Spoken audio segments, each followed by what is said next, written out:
This guy possesses the rarest power of all, the divine fingers. With his sacred hand, wait, not that one. His hand is truly sacred. He possesses the divine index finger that crushes everything in its path. The divine middle finger of judgment casts spells to punish his enemies. The divine ring finger holds the power to heal wounds, both his own and his allies. In a world where everyone has powers, he can now be considered a god. It all begins that day. Yu Ilshin discovers a new game has appeared on his phone. The moment he taps on the treasure chest, it opens wide. The screen displays, "Welcome to Evil God Creator." Moments later, an ant appears on the screen. Then a row of incomprehensible text appears. He figures he'll just tap randomly to see what happens. To his surprise, he actually crushes the ant with his tap. Then a coin pops out from the screen. The phone displays, "Top 1 crushed to death. You have obtained 1 divine coin. Congratulations." Yu Ilshin stares at his phone in confusion. Did he just successfully awaken a hunter ability? If this had happened 20 years ago, he might have checked himself into a psychiatric hospital. But times have changed. 20 years ago, spatial rifts opened. Countless monsters poured through them. Humanity faced extinction. However, everything changed after humans awakened supernatural abilities. The new energy that hunters obtain from hunting monsters becomes humanity's renewed hope. Hunters are classified into ranks, from SSS rank down to G rank. Once a hunter's rank is determined, it becomes almost impossible to change. Shortly after, the protagonist arrives at the ability center to have his powers tested. The staff member smiles and says, "Congratulations, Mr. the One God. You possess an ability constitution." He is overjoyed. His mind immediately fills with fantasies of becoming a hunter surrounded by admirers. He prayed silently for at least D rank. Your rank is G rank. He stares in disbelief. G rank? So basically his ability is no different from an ordinary person's. Yes. Would you like to register? The fee is $280,000. The protagonist thinks it over. He doesn't even have any dungeons he can access. Why would he waste money on registration? That evening he returns home feeling agitated. He's about to sleep. His phone beside him starts ringing. Any drowsiness he has instantly vanishes. He picks up his phone and keeps crushing ants to vent his frustration. Before he knows it, coins scatter all over the floor. The next day when he wakes up, the coins covering the floor have merged into just a small pile. However, the value displayed has changed from 1 to 100. His phone chimes. "Congratulations, unknown god. You've fulfilled the requirements to activate God's store. Would you like to open it?" Without hesitation, he taps to open it. To activate the God Shop, 100 coins are needed. He doesn't think twice and taps to use them. Then, 1 coin from his bed actually disappears. But after opening the shop, all the text is in strange characters. He cannot understand a single word. Moreover, the items inside require 1 billion coins. He spent all night and only saved up 300 coins. These item prices are ridiculously unfriendly. The shop begins to refresh. The top item now only requires 100 coins. He casually taps on it. Notification, you have obtained the exclusive skill Blind God's Eye. He scoffs, "Blind God? Isn't that just a blind person? What use is a blind person's eye?" The next moment, everything goes dark. He cannot see anything. Yu Ilshin frantically feels around for his phone. Suddenly, his toe strikes the table corner. The pain makes him cry out. Then his vision returns. That scares him half to death. He steps forward and picks up his phone. This time, he can actually read the text. Inside are all kinds of skills and items. He scrolls for a while. He finds a universal ability, Divine Index Finger that crushes all things growth type. He taps to acquire it. You have obtained the Divine Index Finger that crushes all things. He looks at his finger, wondering what this Divine Index Finger actually does. The moment he finishes speaking, the air conditioner behind him turns on automatically. Then he points at the air conditioner and says, "Divine Index Finger." Sure enough, it turns off. He points at the computer. It turns on automatically too. So basically his ability is just a remote control. He picks up his phone again and continues crushing ants. Suddenly, a red ant appears. He taps multiple times but cannot crush it. No matter how fast he taps, it dodges. This must be a boss. Thinking this, he excitedly taps the screen frantically.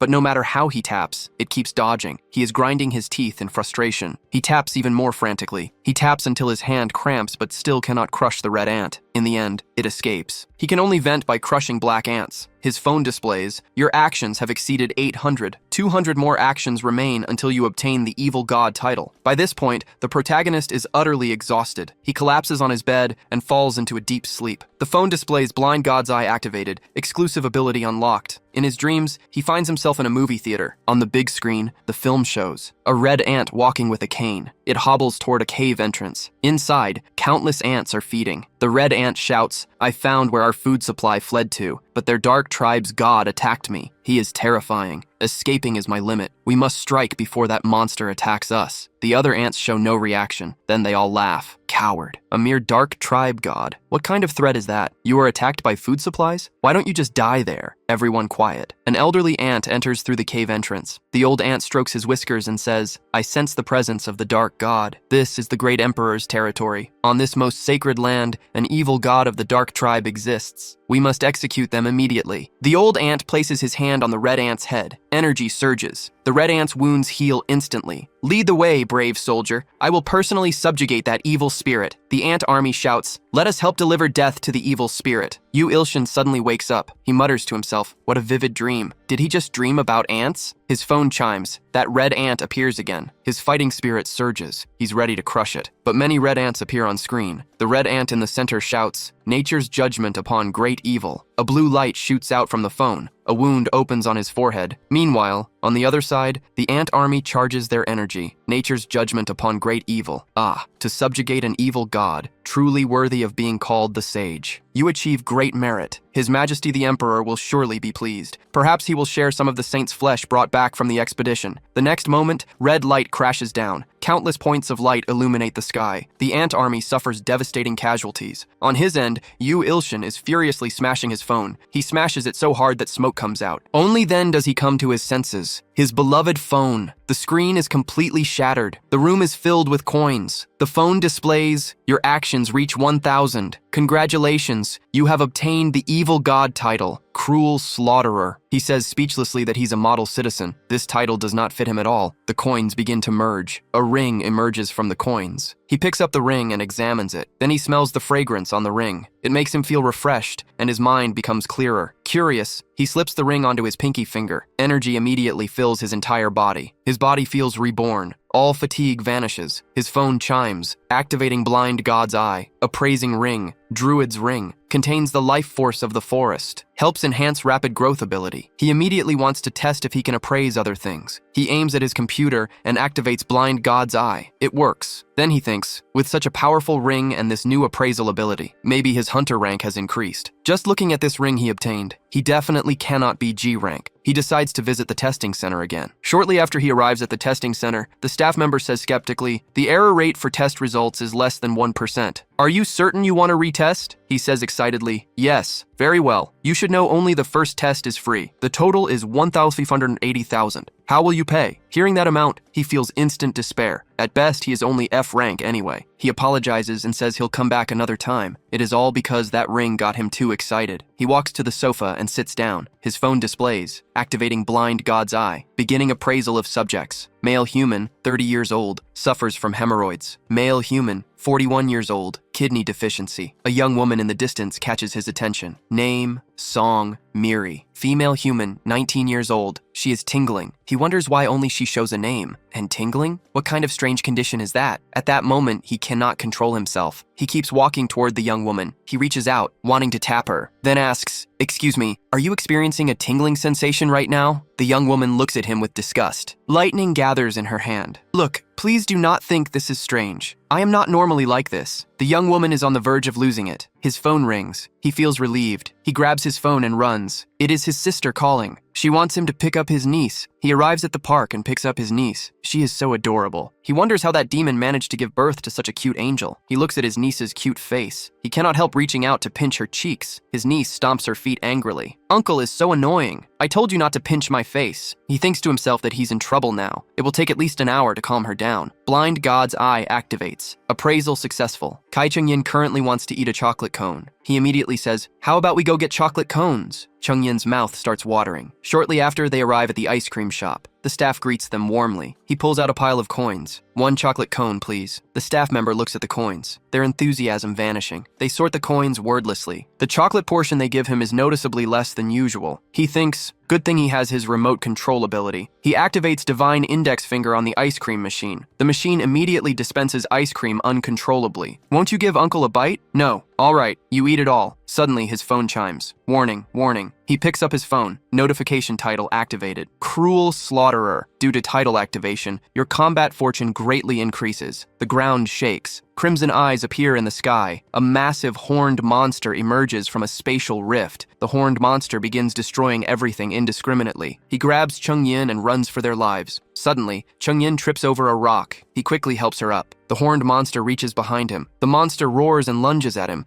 He can only close his eyes and wait for death. Thunder, storm. A young woman appears. It is that tingling sensation girl. The horned monster takes the hit without a scratch. Sparky charges up her lightning again. Thunder, storm. Did we get him? The monster stands up once more. Damn it. Our rank monsters are on a different level. Can I, a B rank hunter, never defeat one? Sparky notices them. She shields them and shouts, "Run! I do not know how long I can hold out. Go quickly." Before she finishes speaking, the horned monster strikes again. Sparky gathers her lightning power again, but her energy is insufficient to activate it again. The horned monster is right upon them. No, no. Mom, Dad, I cannot forgive them. I will eliminate them all. Chung Wei Li, do not think about revenge. Stop joking around. I said stop joking. Suddenly a voice echoes in Sparky's mind. Crush all things. Divine index finger. Power instantly fills her body. She has never felt such overwhelming strength. Thunder, storm. Moments later, Sparky is surrounded by the crowd. B rank hunter, Thunder Emperor, subdues an A rank monster. Thank you, Thunder Emperor. Sparky stares at her hands in. That power gives me the sensation of crossing a boundary. What just happens? He brings Chung Yan over to Sparky. Thank you, Ms. Chung Wei Li. He truly does not know how to repay her. No need.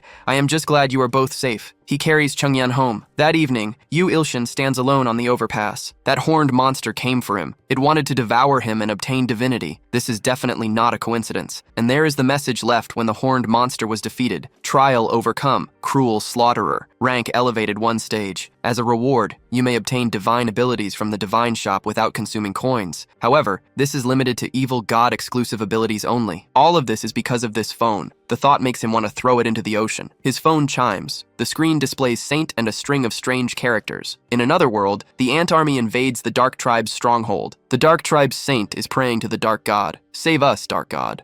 Saint of the Dark Tribe, do you think you can escape from the Empire? The Saint trembles with fear. Unnamed God, will you save the small creature that sends you a plea for help? He looks at the trembling little creature. He aims at the red ant and taps. Saint of the Dark Tribe, you should be grateful to become His Majesty's tribute. He keeps tapping the screen. His phone displays. The Saint wishes to know your name. My name is the One God. The Saint serves the One God. You obtain the Good God title, Benevolent Savior. You currently hold both Evil God and Good God titles. Due to the newly obtained Good God title, the One God's alignment changes from evil to neutral. As a reward for obtaining the Good God title for the first time, 100,000 coins are granted. Joy overwhelms his mind. He quickly opens the shop. He finds Growth God's protection for 1,000 coins. He purchases a bottle and holds it. He appraises it. Eternal Seeker. During cultivation, he stored his own bodily fluids within. By drinking this liquid, mortals can fully unleash their potential. The more consumed, the better. He smells it. Nothing unusual. He downs it in one gulp. He purchases several more bottles. After waiting, his body shows no changes. Suddenly, everything goes dark and he collapses. Evil God Creator's synchronization rate increases from 0 to 5. The One God's exclusive abilities strengthen with rising synchronization rate. He regains consciousness in a daze. He finds himself at home. He looks at his phone groggily. The phone displays due to increased synchronization rate, Evil God Creator's battle arena has been upgraded. Suddenly, he feels something on his hand. He looks closely. His bed is crawling with countless ants. He jumps off the bed and runs toward the door. He discovers with horror that his door will not open. The ants open their jaws and begin biting him. He jumps around frantically from the bites. He looks at the window. He's only on the 3rd floor. Even if he jumps, it should be fine, but his head strikes the glass. He is thrown back. Is he going to die here? At this thought, rage surges within him. He activates Divine Index Finger directly. He crushes the ants. A line of ant soldiers calmly picks up their bows. Countless arrows fly toward him. They pierce his entire body. Ha ha ha ha. How do you like that, unnamed monster? This is the Great Imperial Army. All forces attack. Eliminate that monster and present his head to His Majesty the Emperor. He kneels on the ground. Breathing itself becomes difficult. He looks up and finds his lifeline, a can of insecticide. He grabs a lighter and ignites the insecticide. The ant army has no ability to resist. This is the power of a god. The fire ignites his room. The deadly problem is that his body will not move. His phone displays high-ranking evil god silently creeping nightmare, sends the One God a gift. Gift from high-ranking evil. God may lock the one god's alignment to evil. Will you accept the gift? He taps accept without hesitation. Nothing happens. The phone displays partial abilities of silently creeping nightmare are infiltrating the one god's exclusive abilities. In panic, he tries to activate divine index finger, but it is useless. Is he going to die here? Suddenly, the window beside him shatters. He looks up. It is Sparky. He wakes up in the hospital. Chungyin looks at him suspiciously. Are you really Uncle? Then say the password. Mom is a fart fairy chubby auntie. It really is Uncle. Uncle, do not get sick, you have to play with me. Because Chungyin comes to see Uncle, so Uncle does not hurt at all now. 2 screams follow. I am a patient. You go too far. Your sister is busy cleaning up your mess and you call me a chubby auntie? Have you no conscience? A knock sounds at the door. Chungyin opens the door but sees no one. Only a flower basket sits at the entrance. Uncle, there is no one here. He wonders who it could be. Meanwhile, Sparky stands on a rooftop near the hospital, observing him. When she defeats the horned monster,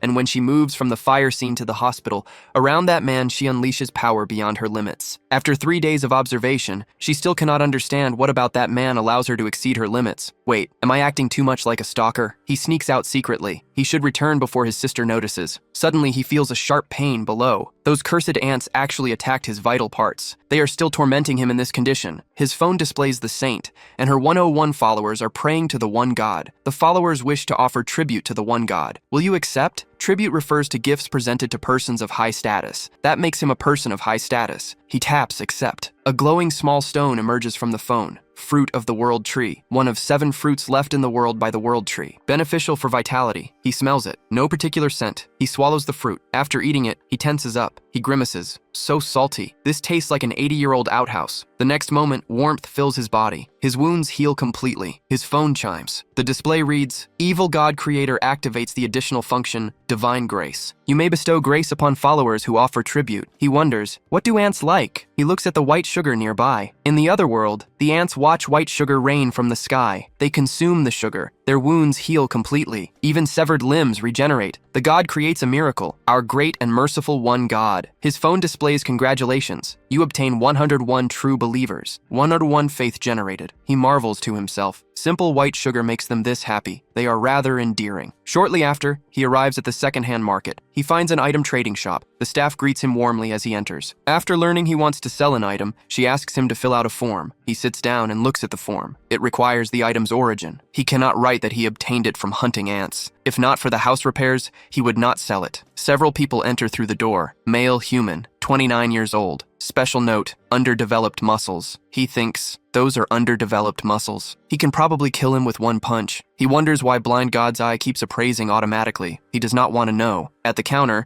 a man presents an exquisite suit of armor, but Blind God's Eye appraises it as 29-year-old garbage scrap iron armor. Special note, crude enhancement and illusion skill applied. The staff examines the armor with a magnifying glass. 560 units of magic power. Excellent. The Rooster Head Man continues, our products all have quality assurance. I will only charge you 300 million. Cash only. The staff considers for a moment. Please wait. I will retrieve it from the vault. He stands up and shouts, wait! That item is fake. You cannot buy it. He is furious with himself. Why did he have to interfere? The 3 men freeze. A large man grabs his collar and curses. What nonsense are you spouting, brat? Can you take responsibility for what you just said? Divine index finger that crushes all things. The armor crumbles into scrap. The large man turns to strike him, but the Rooster Head Man stops him. He steps forward and bows. We apologize, high-ranking hunter. If you permit, we will take our leave. He nods. The 3 men leave. The staff says excitedly, thank you for helping me. So, you are a hermit. Hermits are individuals also called recluses. They do not operate as hunters and live ordinary lives as eccentrics. He has not yet decided how to explain. The staff says you mention you want to sell an item, correct? He fumbles through his belongings. The staff examines his ring. Its magic power value is only 2. Even if I want to offer you a high price,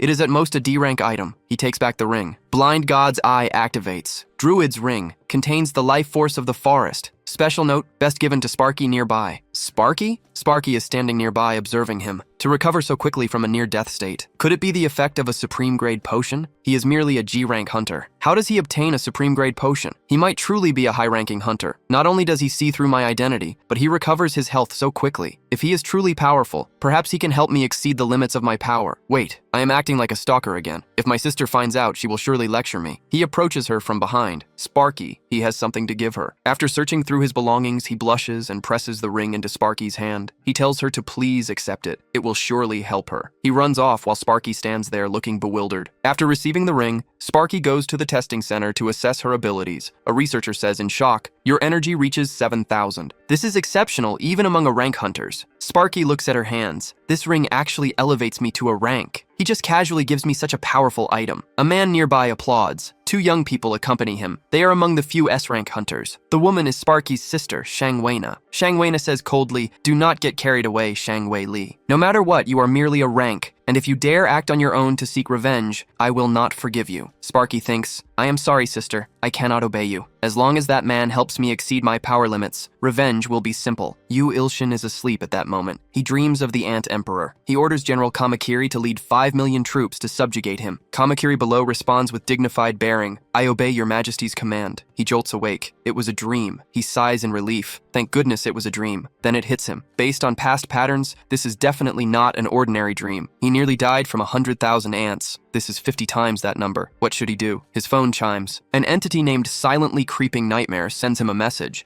It asks if he needs power. It then says he is an immature and cowardly god, requesting he sacrifice 100 humans, especially those sharing his bloodline. He blocks it immediately. Suddenly, Blind God's eye activates. A projection appears before him. An ant within speaks to him. "Monster of the ignorant tribe, I am General Kamakiri. I will sever your head and present it to His Majesty the Emperor." The projection vanishes. This is the one from his dream. Approximately 3 days remain. He looks at his phone. The saint and her followers hear news of the Imperial Army's assault and are terrified. This time, he must prepare thoroughly. He stands before the mirror, attempting to appraise himself with Blind God's eye. He stares so hard his eyes nearly pop out. Finally, the appraisal succeeds. Special note, fragile and timid. He sits on his bed in exchange for necessary items. Grand's fire works better with divine index finger. In reality, it produces flames weaker than a lighter. He was deceived again. He should have discarded it back then. He remembers Growth God's protection. He consumes 200 bottles consecutively. Evil God Creator synchronization rate increases to 10%. He polishes his sword 20 times and collapses at his computer desk. Sparky purchases small gifts, hoping to engage him in deeper conversation. She arrives at his door. She rings the doorbell. No one answers despite repeated attempts. Sparky notices the door is not fully closed. She carefully opens it and calls out to see if he is home. His room is empty, and now the protagonist is a captive in some warehouse. But because he polished his sword 20 times the day before,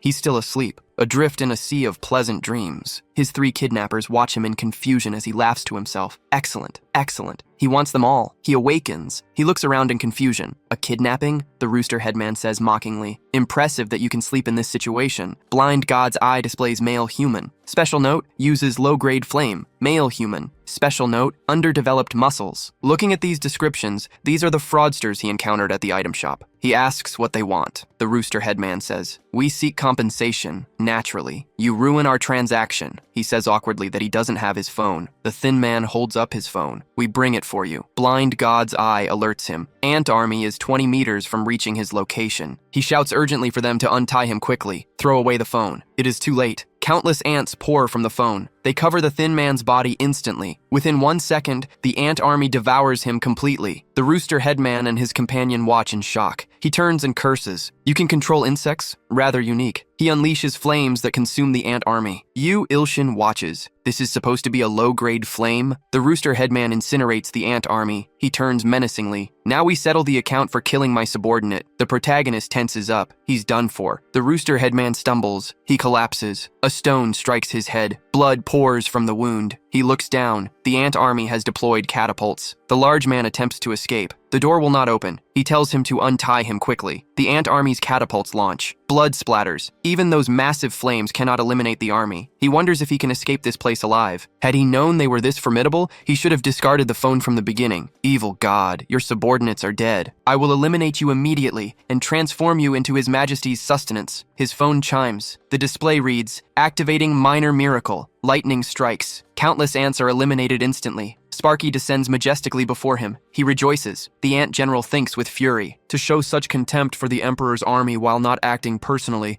and to command such a powerful subordinate. That evil god is truly an evil god among evil gods capable of destroying the empire. It removes its armor and roars. Today, I, Kamakiri, shall perish here, but I will at least eliminate one more of your subordinates. Sparky continues electrocuting them. The ants are too numerous. He stands behind, grinning foolishly, completely unaware of approaching danger. The ant general whispers, "1,000 blades that sever all. I am your servant. Grant me your great power." He sacrifices all his subordinates to you. The unaware subordinates shout for the general to take cover. The ant general severs the heads of the remaining ants with one strike. Sparky and Yu Ilshin are stunned. After eliminating its subordinates, the ant general emanates overwhelming pressure. Blind God's Eye activates. Kamakiri female. Special note, Imperial General intends to sever Sparky's head with 1,000 blades. Before he can react, the Ant General leaps towards Sparky. Sparky hastily activates her lightning. The Ant General splits the lightning. It charges towards Sparky with overwhelming momentum. The blade flashes. Sparky lies in a pool of blood. Rage consumes his mind. These cursed ants. She saved his life 3 times. A notification appears. You may use divine power to alter a mortal's fate. This will consume 100,000 divine coins, he confirms without hesitation. Golden light fills his eyes, using divine power to reverse time and alter fate. He returns to the moment the Ant General severs the lightning. The Ant General charges towards Sparky with overwhelming force. Sparky has no time to react and prepares for death. His chains shatter. He stands and pulls Sparky behind him. He glares at the Ant General with murderous intent. Sparky observes his fierce display. She thinks he truly is a master. The Ant General continues shouting, "A lowly ant." He raises his middle finger, under judgment, divine middle finger. The Ant General is obliterated by this strike. He watches all this with a calm expression, while Sparky gazes at him with admiration. He picks up a small knife and asks curiously what it's for. The next moment he throws the knife away because it's scorching hot. She removes her helmet and excitedly asks if he's the hermit. Then she actually kneels down and begs him to take her as his disciple. But he's just the lowest ranked hunter. He only defeated the Ant General thanks to his system. There's no way he can teach her anything. But Sparky still clings to him. Even when he's watching wholesome content, Sparky watches along with him. He asks her speechlessly how long she plans to stay at his place. Sparky says she'll leave when he accepts her as his disciple. He tells her helplessly that he's just a G-rank hunter. Sparky says that just the ring he gave her made her much stronger. Since he gave her something so precious, she wants a chance to make amends. Afterwards, Sparky carries bags of cement and starts repairing his house. Before long, his previously dilapidated room becomes exquisitely renovated by Sparky. Then he plans to find something to eat with Sparky. But just then, an emergency call comes in. Sparky says there won't be time for a meal. She puts on her helmet and prepares to leave. He takes out a bottle of Growth God's protection for her to bring along. After thanking him, Sparky flies off into the distance. Moments later, he arrives at a restaurant to eat. The restaurant is playing news. The host announces that the S-rank monster Trake has appeared. Fortunately, a hunter arrived at the scene in time, but buying the citizens time to escape is already her limit. The hunter currently facing Trake alone is B-rank hunter Thunder Empress. Meanwhile, after rescuing a citizen, Sparky stays behind to cover the retreat. Facing an S-rank monster,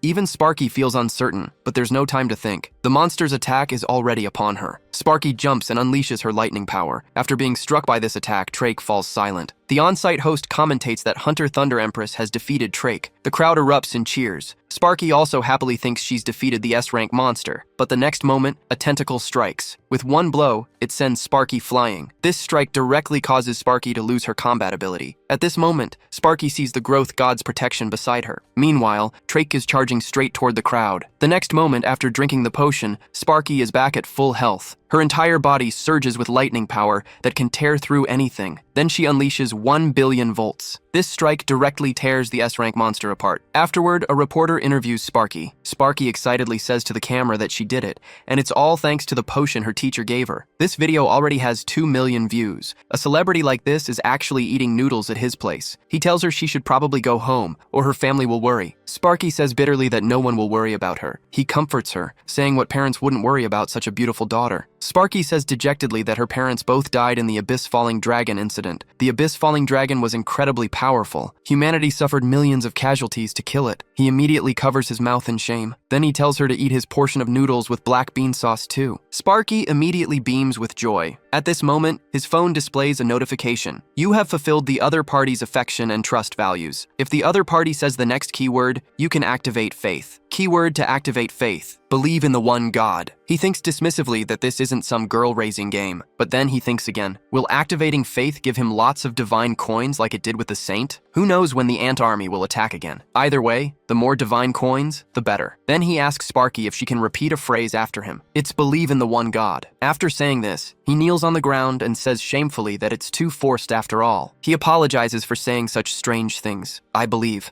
in the one God. The next moment, his phone notifies him that faith has been successfully generated. Congratulations, Xiong Miri is your first follower on Earth. The skill sharing option has been generated. You can borrow your believer's power. He immediately says furiously that this damn game isn't giving him coins. He wants to uninstall it right now. Sparky looks at him with confusion. At this moment, a portal appears behind Sparky. Many ants emerge from it. They're carrying treasure chests, wanting to make peace with him. Unaware of this, he wants to test if he can use Lightning Storm. Then he raises his hand and activates skill sharing. The next moment, he actually unleashes Lightning Storm. Instantly, the massive energy directly rips off his roof. This strike also electrocutes the ant delegation to ashes. Sparky looks at him with an excited expression. Teacher, so you can use lightning too. You're really amazing. Meanwhile, he wants to cry but has no tears. His house was just repaired. On the other side, in the ant world, after the ant emperor learns that his delegation was annihilated by him, he immediately sends out all his elite forces in fury, vowing to eliminate the protagonist. Meanwhile, Yu Ilshin is currently watching Sparky run. Before long, Sparky completes 100 laps. He hands her a bottle of Growth God's protection. To him, it's just a drink, but it's effective for Sparky. Since he's decided to take her as his disciple, he must do something for her, but he can only give her these potions. At this point, Sparky asks what to do next. He tells her to do squats first. Then he thinks of using the blind god's eye to appraise her. Maybe it can tell him how to conduct training. So he begins appraising Sparky. But the next moment, the system notifies him that he's reached the inner mind of the target. He arrives at an extremely empty place. Then a blinding light appears before his eyes. A massive lightning tiger bound tightly by iron chains appears before him. Sparky's true nature is S-rank, sealed for 10 years. So Sparky is an S-rank hunter. Back then, the divine index finger that crushes all things briefly unsealed her. In other words, breaking those chains will release all her power. Then he attacks the chains with the divine index finger. But he can only break a small portion at a time, so he has to give up for now. Moments later, he bids farewell to Sparky. Then he returns home. Looking at the messy house, he's quite troubled. At this moment, his phone rings. Silently creeping Nightmare is looking at him mournfully. All slying Heavenly Blade is looking at him resentfully. He thinks to himself, is this guy the owner of that fruit knife? But all slying Heavenly Blade says his sword is not some mere fruit knife, but a divine blade capable of slaying gods. He expresses disbelief at this. Wait, can these guys actually read his thoughts? These damn stalkers have now become two. Silently creeping Nightmare requests to be unblocked. All slying Heavenly Blade requests the return of his divine sword. Watching this scene, he becomes furious. He tells them both. He nearly lost his life to obtain the divine sword. All slying Heavenly Blade proposes that if he returns the divine sword, he'll give him back the offering from the ant delegation. 2,200,000 divine coins. He curses angrily that he's truly despicable. Flaunting stolen money. Silently creeping Nightmare scoffs at this, stating that if he hands over the divine sword to it, it will pay 10 million divine coins. He's immediately tempted. With 10 million, he can purchase suitable lower-tier omnipotence or items and buy many potions for Sparky. All slying Heavenly Blade feels very uneasy about this proposal. Seeing his appearance, silently creeping Nightmare mocks him as a beggar. All slying Heavenly Blade is angry about this and proposes to grant him his authority. Then all slying Heavenly Blade demonstrates his authority. Zenith of the Sword. He says that using his authority, no master will be his match. He agrees with this. Throughout history, the sword has been every man's aspiration. Silently creeping Nightmare laughs mockingly while demanding that he accept his authority. Rose that blooms at night. He says that using his authority, he can subdue enemies effortlessly. Yu Ilshin immediately devises a plan. He asks if either of them want to add anything more to their bids. Moments later, he obtains Zenith of the Sword, 2,200,000 divine coins, and 3 uses of the all-slying Heavenly Blade treasury, plus Rose that blooms at night. He thinks to himself that the all-slying Heavenly Blade treasury can only be used 3 times, so he needs to use it sparingly. Then he wants to try the other 2 abilities. He sits on the ground and shouts Rose that blooms at night night, but nothing happens. His phone notifies him that rose that blooms at night can only be activated when the owner is asleep. He shouts speechlessly that it activates after he falls asleep. So how is he supposed to know what ability this is? He's a fool for believing the stalker's words. Then he uses Zenith of the Sword, but still nothing happens. This scene angers him enough to cause constipation for 3 years. The next moment, his phone notifies him that Zenith of the Sword is activated. Then he uncontrollably mutters that he's going to cut everything down. The small knife in his hand radiates evil power. Then he uncontrollably licks the small knife. Then he actually runs toward the restaurant next door. After arriving, he frantically helps the restaurant chop 100,000 green onions. By evening, he returns home exhausted. He mutters, "What kind of terrible Zenith of the Sword randomly controls people?" Fortunately, nothing major happened. Before long, he falls into a deep sleep. Moments later, the ant army appears on his rooftop. Seeing him asleep, they charge toward him. At this moment, a rose actually grows from his chest. The rose opens its enormous mouth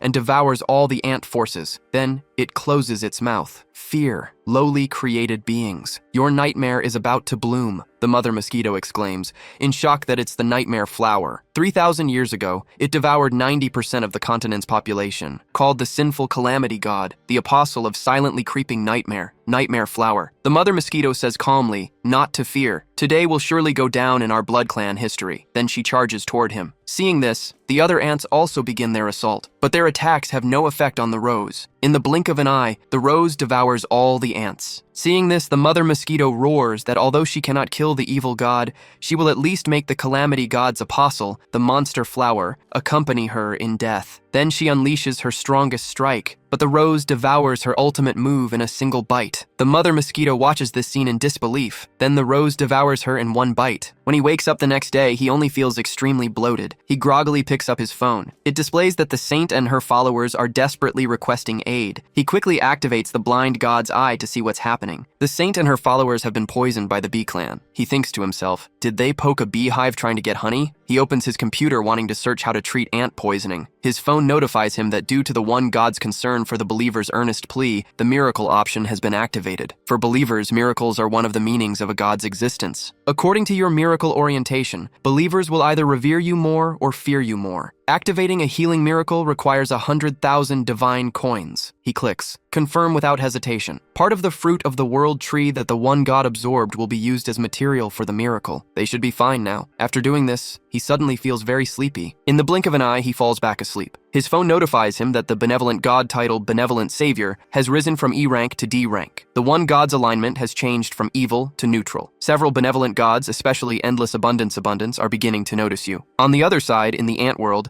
the saint and her people all have ashen faces. They're all praying for a miracle. The next moment, a raindrop falls. Immediately, countless raindrops follow, and the deadly poison on the ants is washed away by the rain. The saint rises and shouts that the one god has saved them once again. Now they must repay the god with the tribe's most sincere trust. They will create offerings to sacrifice to the god. After an unknown amount of time, he wakes up groggily. Sparky is actually at his place. She says the training time passed and he didn't show up, so she came to check. Then she asks what the statue on the table is. He looks up. The statue of the one god was made by the dark tribe with a grateful heart, imitating the one god. Its feature is that it's extremely ugly. He says speechlessly, "What is that hideous thing?" But Sparky says the statue is just like him, looking more handsome the more you look at it. Then she asks if she can take the statue. He tells her to do as she pleases. After sending Sparky away, he prepares to watch some wholesome content. But his phone notifies him that the world tree sapling is sick and will wither in 24 hours. He hastily takes out growth god's protection, but it doesn't work. The world tree is the fruit that healed him when he was injured. In other words, if he cures it, he can sell its fruit. He searches through the divine shop for quite a while and finally finds an item. Tears of endless abundance. Only those certified as good people by the goddess can use it. Purchasing it will generate a quest. Moments later,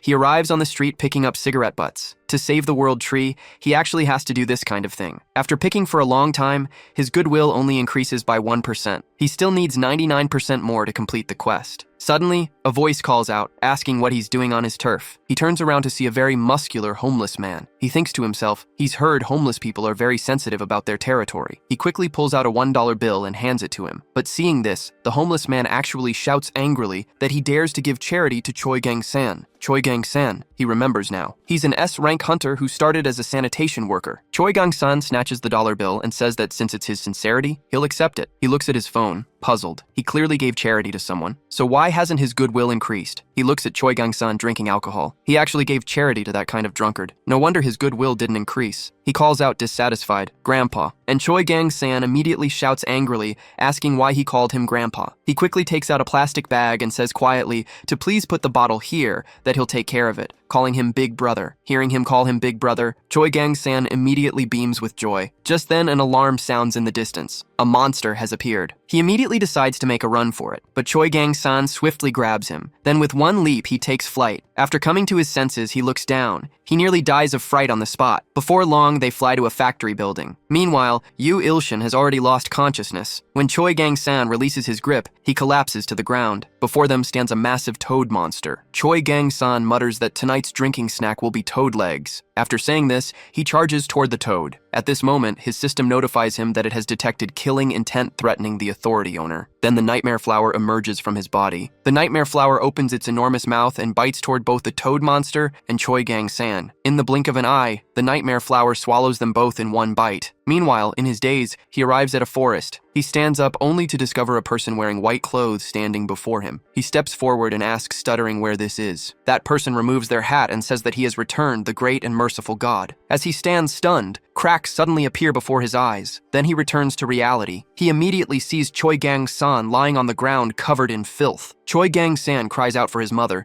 saying he's scared because a huge flower ate him. He wonders, good grief, why does it smell so bad? Did he fall into an outhouse? Then his phone notifies him that he's defeated the evil god's subordinate, contributed to world peace, and exceeded the goodwill quest. As a reward, you are given the miraculous item Tears of Endless Abundance. The Tears effect activates to heal the sick world tree sapling. He immediately beams with joy. He can sell the world tree fruit and become wealthy. Congratulations on successfully reviving the world tree. You have laid the foundation for the Dark Tribe's revival. To thank you, the members of the Dark Tribe have additionally offered a statue of the one god. After sending Choi Gang-san to the hospital, he returns home. Looking at the statue on the table, he's speechless. Where does this thing even resemble him? His phone notifies him that because the statue resembles him, the empathy rate between him and the ants in the evil god creator's world has risen to 10%. At this moment, a message pops up on his phone. Our great and merciful one god. He looks at his phone, never imagining he'd one day be messaging with ants. Then it displays another message, begging him to save their poor tribe members. Dying dark tribe members. Special situation attacked by magical beasts. He looks at the ants lying on the ground. He immediately shouts angrily, asking who did this. He tells them to take him to find those magical beasts. He'll crush them with his own hands. After hearing his words, the ants immediately cry tears of emotion. Then he tells them to lead the way. Perhaps because they're ants, they move very slowly. Finally, the ants stop and gaze ahead in terror. He immediately zooms in on his phone to see what's happening. When he sees clearly, he tenses up. It's actually a dense swarm of cockroaches. Cockroaches summon beast. Special trait multiplies by 2 every hour. Immediately, he turns around and flees at full speed. The ants leading the way also panic at the sight of the cockroaches, desperate to escape. However, the saintess tells them not to panic. She points behind them and shouts that the one god who protects the tribe has always been with them. But when she turns around,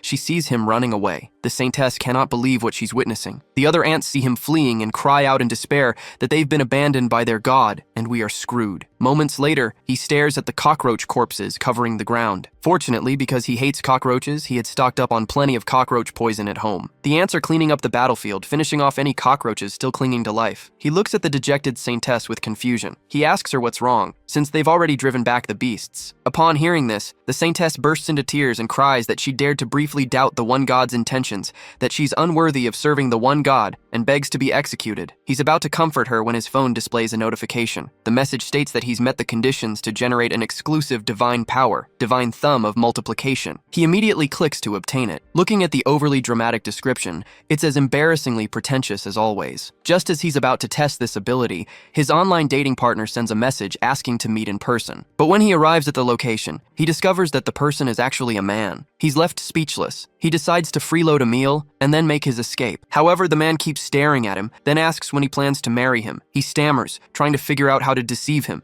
Seeing this, the man slams the table and angrily calls him a scumbag, asking if he never intended to marry him at all. Just as he's about to placate him, his phone rings. The screen shows that another group of beasts is attacking the Dark Tribe, asking if he wants to multiply the Dark Tribe ants to drive them away. He immediately selects multiply. The man notices he's playing a game, stands up, and slaps him hard across the face. Meanwhile, in the ant world, the ants stand ready in formation below. The Saintess stands on a high platform with both hands raised, shouting, "Great One God, we will soon eliminate all the beasts." Shortly after, his phone displays that he's successfully defeated the Destruction God's beasts and earned 300 million divine coins. At this moment, he walks alone on the street. After a struggle, he successfully protected his dignity. His phone notifies him that Endless Abundance has offered to sponsor him as a special reward for his ranking as benevolent savior. The One God can freely choose any ability, with all costs covered by Endless Abundance. In that case, he naturally chooses the most expensive option. He selects Heaven and Earth Creation, an exclusive divine power of the Supermoon God, with a price tag of 1 followed by 100,000 zeros. However, the phone notifies him that the One God is far from meeting the requirements to use Heaven and Earth Creation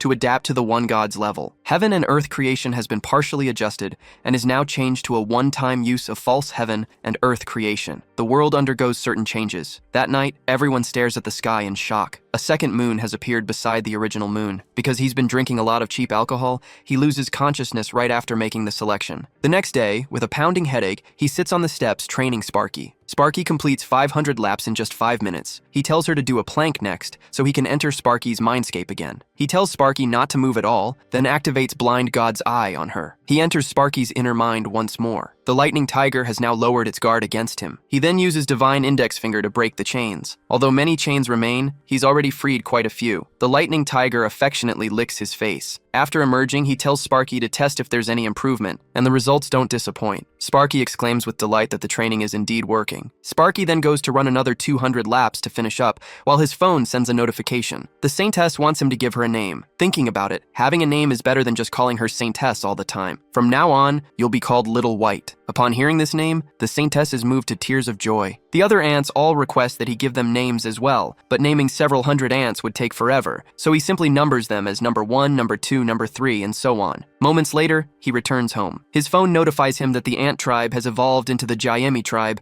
due to the names bestowed by the One God and the experience gained from hunting beasts. They're quite adorable. Because the Jayemi tribe has evolved, the One God's level rises to 2. The level increase activates Civilization Renaissance. Through his manipulations, he helps the ants establish walls, training grounds, and farmland. The Saintess Little White proclaims loudly, asking everyone if they see the miracle performed by the One God, and calls for them to worship the Great One God together. He finds these little ants increasingly adorable. He then clicks on the third question mark option. Unexpectedly, a tower filled with evil energy appears. Tower of Warriors. Only those with high courage and faith can challenge this tower. Special Note states that the survival rate for challengers is only 1 in 10,000. The ant tribe falls into panic upon seeing the Tower of Warriors. Seeing this, he can only destroy the walls to block the tower's entrance. He then warns them never to enter the tower out of curiosity. Among the many ants, one ant stares at its own hands. It recalls the terrible situations when the tribe faced danger, thinking that if only it could become stronger, it could protect the tribe. It gazes at the tower and makes a certain resolution. Meanwhile, in the Ant Empire, the Ant Emperor rages at a cockroach, because even his cockroach army failed to eliminate the Dark God of the Dark Tribe. The Ant Emperor extends his left hand and kills the cockroach with a single strike. He then shouts angrily about a bunch of useless insects, asking if he must handle things personally. At this moment, a voice speaks up. "Please calm your anger, Your Majesty." A spider spirit then approaches the Ant Emperor. "Please leave worldly matters to me. Your Majesty need only prepare for ascension to the divine realm. Those insects of the Dark Tribe and the evil god they serve will be completely eliminated by me, even if it costs me my life. This is a king among mosquitoes. A single bite can drain a zombie dry." At this moment, it has just finished draining a zombie. A figure approaches from the distance. It's the spider spirit. She holds an object called the Cursed Needle and hands it to the mosquito, instructing it to eliminate the Dark God of the Dark Tribe. The mosquito says sinisterly that it wants to taste the evil god's blood. The spider spirit says indifferently that it can do as it pleases. The mosquito then attaches the Cursed Needle while thinking to itself that once it absorbs the evil god's blood and gains power, it will overthrow the Ant Emperor and crown itself as emperor. At this moment, Yu Ilshin is trash-talking his teammates. He unleashes his 20 years of single-person hand speed to furiously defend his family's honor. He doesn't stop until the keyboard is practically smoking. After finishing his defense, he picks up his phone to see what the ants are doing. They're all sleeping at the moment. Then he notices a stone trembling. The next moment, an ant lifts the stone. This fellow is actually lifting a stone so much larger than itself. Number 1 is a warrior of the Jaemi tribe, training hard to protect the tribe. He scratches his head, wondering if he can help it. He gives it a bottle of growth god's protection. Number 1 becomes so moved upon receiving it that it's incoherent with gratitude. He then returns to his computer to continue trash-talking teammates, completely unaware that a mosquito is watching him from the window. After observing for a while, the mosquito flies toward him. It bites him on the forehead. He instinctively slaps at it. He wonders, why are there still mosquitoes when it's almost winter? The next second, he feels as if he's fallen into an icy pit. He then sneezes. Unexpectedly, he sprays out a stream of mucus 8 meters long. He decides to go to the bathroom to wash his face. In front of the mirror, he discovers that a demonic mark has appeared on his forehead. His blind god's eye tells him this is the mark of the vile plague bearer, activating the chilling curse. He thinks, what is this thing? He still needs to defend his parents' honor in the game. No time to think. The fever curse appears next, followed by the muscle pain curse and anemia curse. He hastily searches through the divine shop. He finds Huada's pill. When he clicks to purchase it, a mission notification pops up. He immediately decides in despair to go to the hospital himself. Meanwhile, at the hospital, a man looks around furtively. He's a follower of an evil god. He's been brainwashed to believe only in the evil god. His purpose at the hospital is to carry out a suicide attack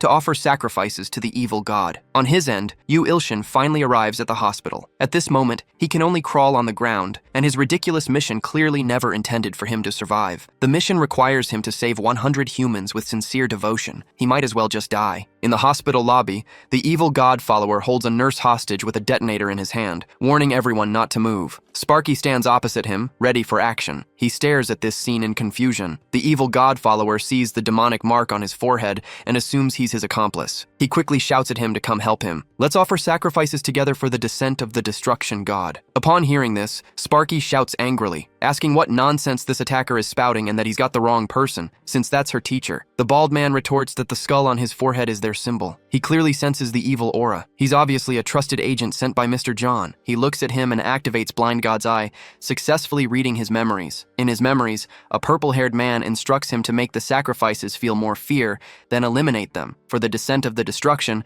God offer more sacrifices to that being. After reading his memories, he realizes how dangerous the situation is. At this moment, the bald man shouts furiously for the destruction god. He's about to press the detonator. Seeing this, the protagonist quickly extends his index finger, the all-crushing divine index finger. At the same time, the bald man has already pressed the detonator. Exhausted, he shouts to Sparky that now is the moment. The bald man stares at the detonator in disbelief. The explosion doesn't occur. The next second, with a terrified expression on the bald man's face, Sparky's lightning strikes without mercy. The bald man is electrocuted and loses control of his bodily functions on the spot. He has already collapsed on the ground, unconscious. Before losing consciousness, a voice echoes in his mind, activating the necrosis curse. In a daze, he arrives at a vast, empty space. He walks through it for a long time. Then a voice speaks, "Newly born infant god, you've actually forced me to act personally. I will make you experience endless fear of death and agony." At the next moment, several demons hundreds of feet tall appear before him. As he stands stunned, Nightmare Flower appears behind those monsters. It devours the previously arrogant monsters in one bite. Mission complete. Congratulations on exceeding the requirements for the mission to save others if you want to survive. The Master of Medicinal Book is very pleased with your goodwill. You've obtained Wada's pill. He wakes up in a daze, feeling something in his mouth. He chews instinctively. The next moment, all his physical ailments are completely healed. As an additional reward, a portion of that being's divine power will merge into your body. Sparky is surrounded by people asking for autographs. He takes advantage of the chaos to escape the scene. Back home, he lies comfortably on his bed,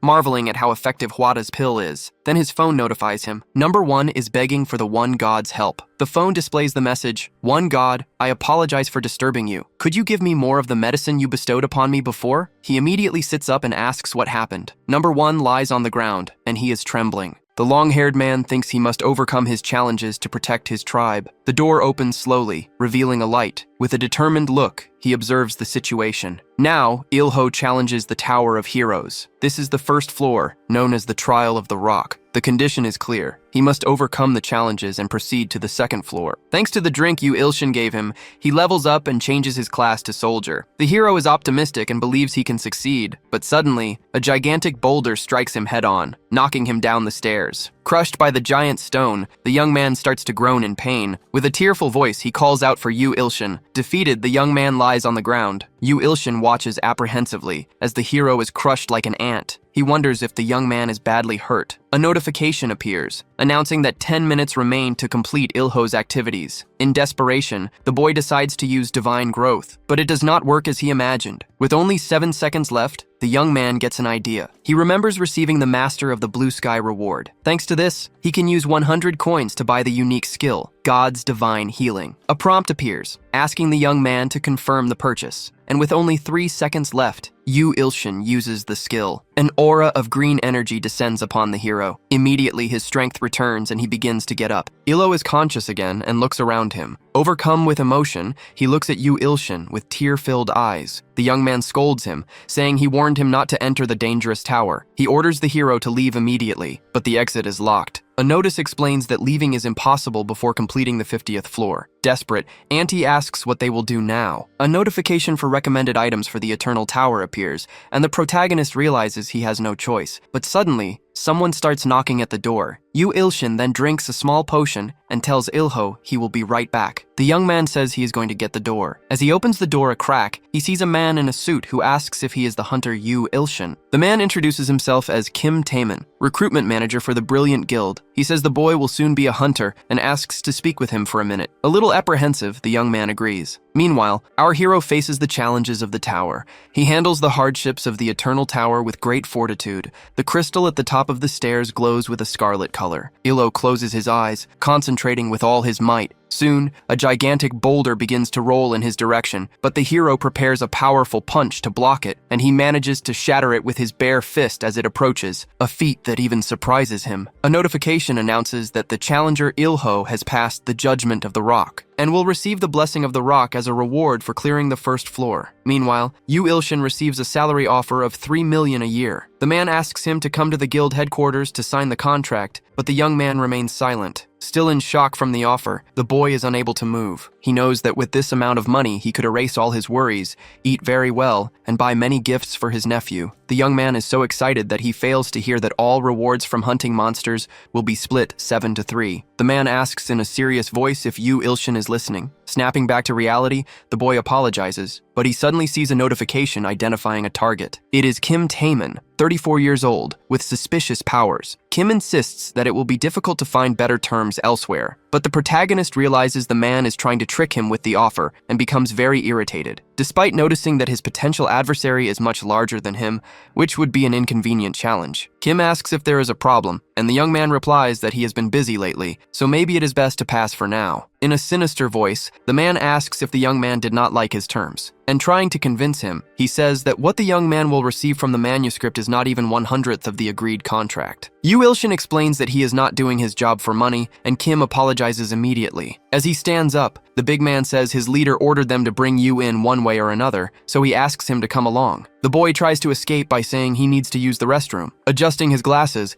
Kim does not seem very convinced by this excuse, but he allows it, and the young man runs to the bathroom thinking about what he should do. And he remembers what he saw in Kim's notification. The man is considered a god of destruction. But then the protagonist remembers something. The terrorist who was at the hospital was one too. Looking at his phone, the young man wonders who he should call. Maybe the Hunters Association or the police. But suddenly a beam of light pierces through the bathroom door, and Kim enters through the hole, asking who Yu Ilshin is trying to call. The young man watches the scene with an expression of pure terror and knows he is screwed. With a grim expression, Kim asks who the young man is trying to call. Trying to explain himself, the protagonist says he just needed to contact his publisher. But before he can react, he is struck by a power coming from Kim. The attack hits him dead on, sending him flying into the wall. The big man then approaches, saying that will not be possible as long as he is there. And if that is the case, he just needs to knock him out so he can take him. As the man squeezes Ilshin's neck, the boy begins to run out of air. Kim asks if it hurts, and says it would have been better to come with him from the start, and that if he stays calm, everything will be less painful. The young man then slowly begins to lose consciousness. class. But a notification catches his attention, and he realizes he has received a mission to save Sungmiri from death. Meanwhile, Kim is impressed by the young man's resistance. In truth, Ilshin knows the difference in their physical strength is enormous, but suddenly the message Great God appears in the boy's vision, and Ilho begins to shout, saying he will lend him his muscles. Using the power-sharing ability, the young man from the Kayami clan lends his strength, thus sharing the steel body ability. This makes the protagonist much stronger and more durable. With Kim's hand still on his neck, the young man realizes he now has Ilho's abilities. The big man notices a change in the boy he is strangling, and suddenly, the energy is so great it forces Kim's hand away from his neck. The man realizes this ability creates muscle mass, and he sees that the boy really is someone worthy of the guild leader's interest. Kim begins to say he was disappointed because the mission seemed so insignificant, but it looks like he was mistaken. He then announces he is done playing around and will take the boy now. He gestures with his hand for the fight to begin. Ilshin wastes no time and goes on the attack. The big man manages to dodge but realizes his opponent has a heavy punch, but he is only attacking, with no thought for defense. This makes it clear that the boy is a beginner, which ends up disappointing Kim. However, the boy suddenly grabs the big man's head with both hands. He crushes it, inflicting an injury that knocks out several of the man's teeth. In immense pain, Kim doubles over, but Ilshin is not ready to stop and prepares another blow. He unleashes an attack directly on the big man.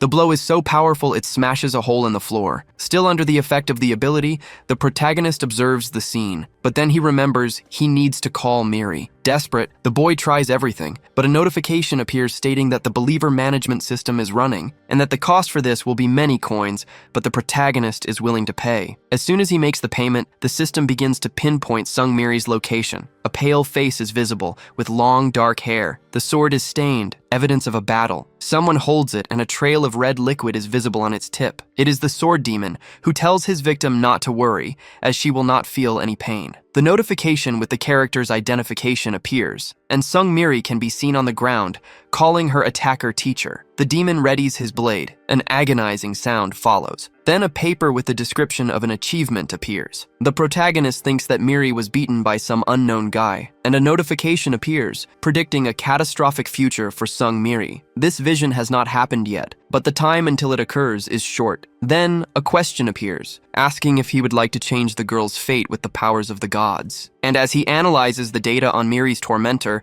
Ilshin realizes the demon is obsessed with swords. Turning to his computer, he remembers something. From his drawer, he takes a small dagger, and he prepares to change Miri's fate, spending 100,000 coins to do so. Thus, the effects of the skill's benevolent savior and second chance combine to create the great miracle. A brilliant light appears in front of the protagonist. Meanwhile, Miri is in trouble, fallen on the ground as the demon approaches. The girl does not understand the reason for the attack, and her enemy says he has nothing against her. He is simply doing his job. The man's gaze is cold, and he seems to have noticed something. With a quick movement, he rapidly moves away, just before being struck. The demon is almost hit by a stealth skill that he fails to notice. With a look full of hatred, the protagonist appears, saying he wants to cut. Miri's eyes widen, and she seems to recognize the young man. And Ilshin says in an extremely sinister voice that he wants to cut the demon to pieces. Since the demon began to walk the path of the sword, he has defeated many opponents. Raising his blade, the man asks if Ilshin is on the side of the storm, and he thinks that he has already defeated even the strongest of opponents with the power of his sword. But he wonders who this guy in front of him is. His eyes are red, but he is only holding a butter knife. As he readies his sheathed sword, the demon keeps his eyes fixed on him. But he believes his opponent is a fool if he thinks a butter knife can stop him. If that is the case, he will not even need to try. The strike passes close to Ilshin's neck, leaving a purple trail. The demon believes it will be a victory for the boy if he manages to dodge, but the protagonist shows a faint smile and firmly grips his small knife. And so he manages to block the sword demon's attack with just his tiny weapon. The situation grows tense, and the man finds it absurd. He finally realizes he may have underestimated his opponent. However, his attacks can slice through rock like tofu, and this time the boy cannot block. The attack lunges toward the protagonist with full force. He deflects it effortlessly with his small weapon. The strike slams into the wall behind him, and the sword demon watches in disbelief. Growing desperate, he attacks relentlessly, trying to land a single blow. The young man simply repeats that he wants to cut everything, blocking every attack. The demon realizes the young man seems to follow the storm, but finds it strange that a secret hunter is not registered with the government association. If the boy is an unknown, it makes sense he has never heard of him until now. Pulling a vial from his pocket, the demon thinks it might be time to use his secret weapon. As he gulps down the substance, he thinks he can now end the fight quickly with a single blow. After drinking the mysterious liquid, the demon's appearance begins to change. His eyes turn vacant, he grows larger, and he begins to scream. Suddenly, a symbol appears on his face. He quickly takes a battle stance, his sword at the ready. Ilsen's expression doesn't change, and the young man keeps repeating that he wants to cut everything. Without hesitation, the demon charges toward the young man. His vacant eyes emanate a violet energy. With incredible agility, the man unleashes a flurry of blows. But among them, a strike from Ilshin with his small knife passes close to his opponent's neck. However, just as the knife is about to reach him, the demon vanishes in the blink of an eye. A few glowing footprints appear behind the protagonist, and suddenly, his opponent is poised to strike from above. A massive impact rocks the battlefield. The sword demon lands on the ground, still in one piece. He is certain the blow landed, and considers it a good fight against the unknown opponent. Suddenly, his blade shatters in two, and the man is shocked. As he laments his shattered sword, someone can be heard laughing. The demon can hardly believe his eyes, as his opponent is still standing after that attack, and Ilshin stands there with vacant eyes, repeating that he wants to cut everything. This makes his adversary's eyes widen, because his neck is twisted completely backward, but it quickly snaps back to normal as if it were nothing. Slightly off balance, the protagonist sways for a moment. Then he moves the hand holding the small knife. The demon doesn't understand what is happening at first, but then a flash of blue energy streaks past him. In that moment, the man knows his life ends here. A shower of beams passes through his body from multiple directions, forming a wheel of relentless strikes, but the sword demon is still alive, not understanding what happened. He looks at his hands and sees he is completely unharmed. With all his opponent's power, killing him would be possible, but he did not. The demon then shouts, asking who his opponent is. Ilshin raises the small knife and begins to answer. He says he is the sword god, something that surprises the demon. The title of sword god is given to one who has reached the highest level of mastery. However, right at that moment, the skill's duration ends, and Ilshin's body returns to normal. The small knife that could previously cut through anything now seems to be dormant, but the sword demon seems to have noticed nothing, and bows respectfully, admitting his defeat. Ilshin is surprised to see his opponent's attitude. And the demon begins to beg to see the sword god's beautiful skills once again, and so the sword demon becomes his second disciple and follower. Miri starts to groan in pain, and the young man remembers he came to save her. The sword demon moves quickly to her side and begins to pour a drink into her mouth. It is a high potion that acts as an extra life, but for a living user, it can restore their vitality. A golden energy emanates from the girl's body. Showing himself to be a fanatical follower, the demon apologizes for interfering. The follower rescue mission is successfully completed, and Sung Miri's trust is now at 139. The protagonist begins to wonder how many bizarre situations, bugs, and unknown guilds have appeared in his path. The demon says that Storm will be fine soon, but Ilshin asks who was responsible for hurting her in the first place. Desperate, the man asks the sword god to cut him open and wash all the sins from his body. But then the young man remembers that the demon was with that terrorist guild. So Ilshin asks how strong his new follower is and asks him to deal with the terrorist guild. The follower seems surprised by this order, but he is asked if he does not want to obey the orders of his new master. Looking closely at the sword god, the demon reflects and decides to bow respectfully, saying he will carry it out gladly. In truth, to Ilshin, the demon is just an allied assassin, and he does not care if he dies, as long as he tears a hole in the terrorist guild. The orders are clear. The sword demon is to deal with the terrorist guild, since the protagonist has met the conditions to activate the unique power he received. And he also has the opportunity to use the thumb of the god of multiplication, spending 100 coins to use this ability. Excited, Ilshin thinks that this ability can multiply his wealth and decides to use it. Sometime later, night has fallen, and we see a window with the light on. Ilshin rushes into the room. Rummaging through his drawers, the young man believes he had an emergency fund somewhere. But from his piggy bank, only a 10-cent coin falls out. It is a small amount, but it is enough to use his new ability. But after he uses it, absolutely nothing happens. This is because the thumb of the multiplication god ability does not work on objects, so if it only works on people, he sees it as a completely useless ability. Seeing the comments about what happened, the young man understands he can no longer be the one getting attacked. He must strike first and win. So the young man asks what people think he should do to get stronger. Some people comment that he should think long-term, while others say the celestial sword should be used for a massacre. Placing a hand on his chin, the protagonist wonders what would be best, and suddenly he gets an idea of what to do. He decides to carry out both ideas at the same time. The young man then enters the god creation field and decides to multiply his ants with the multiplication ability. And now that an army of millions exists,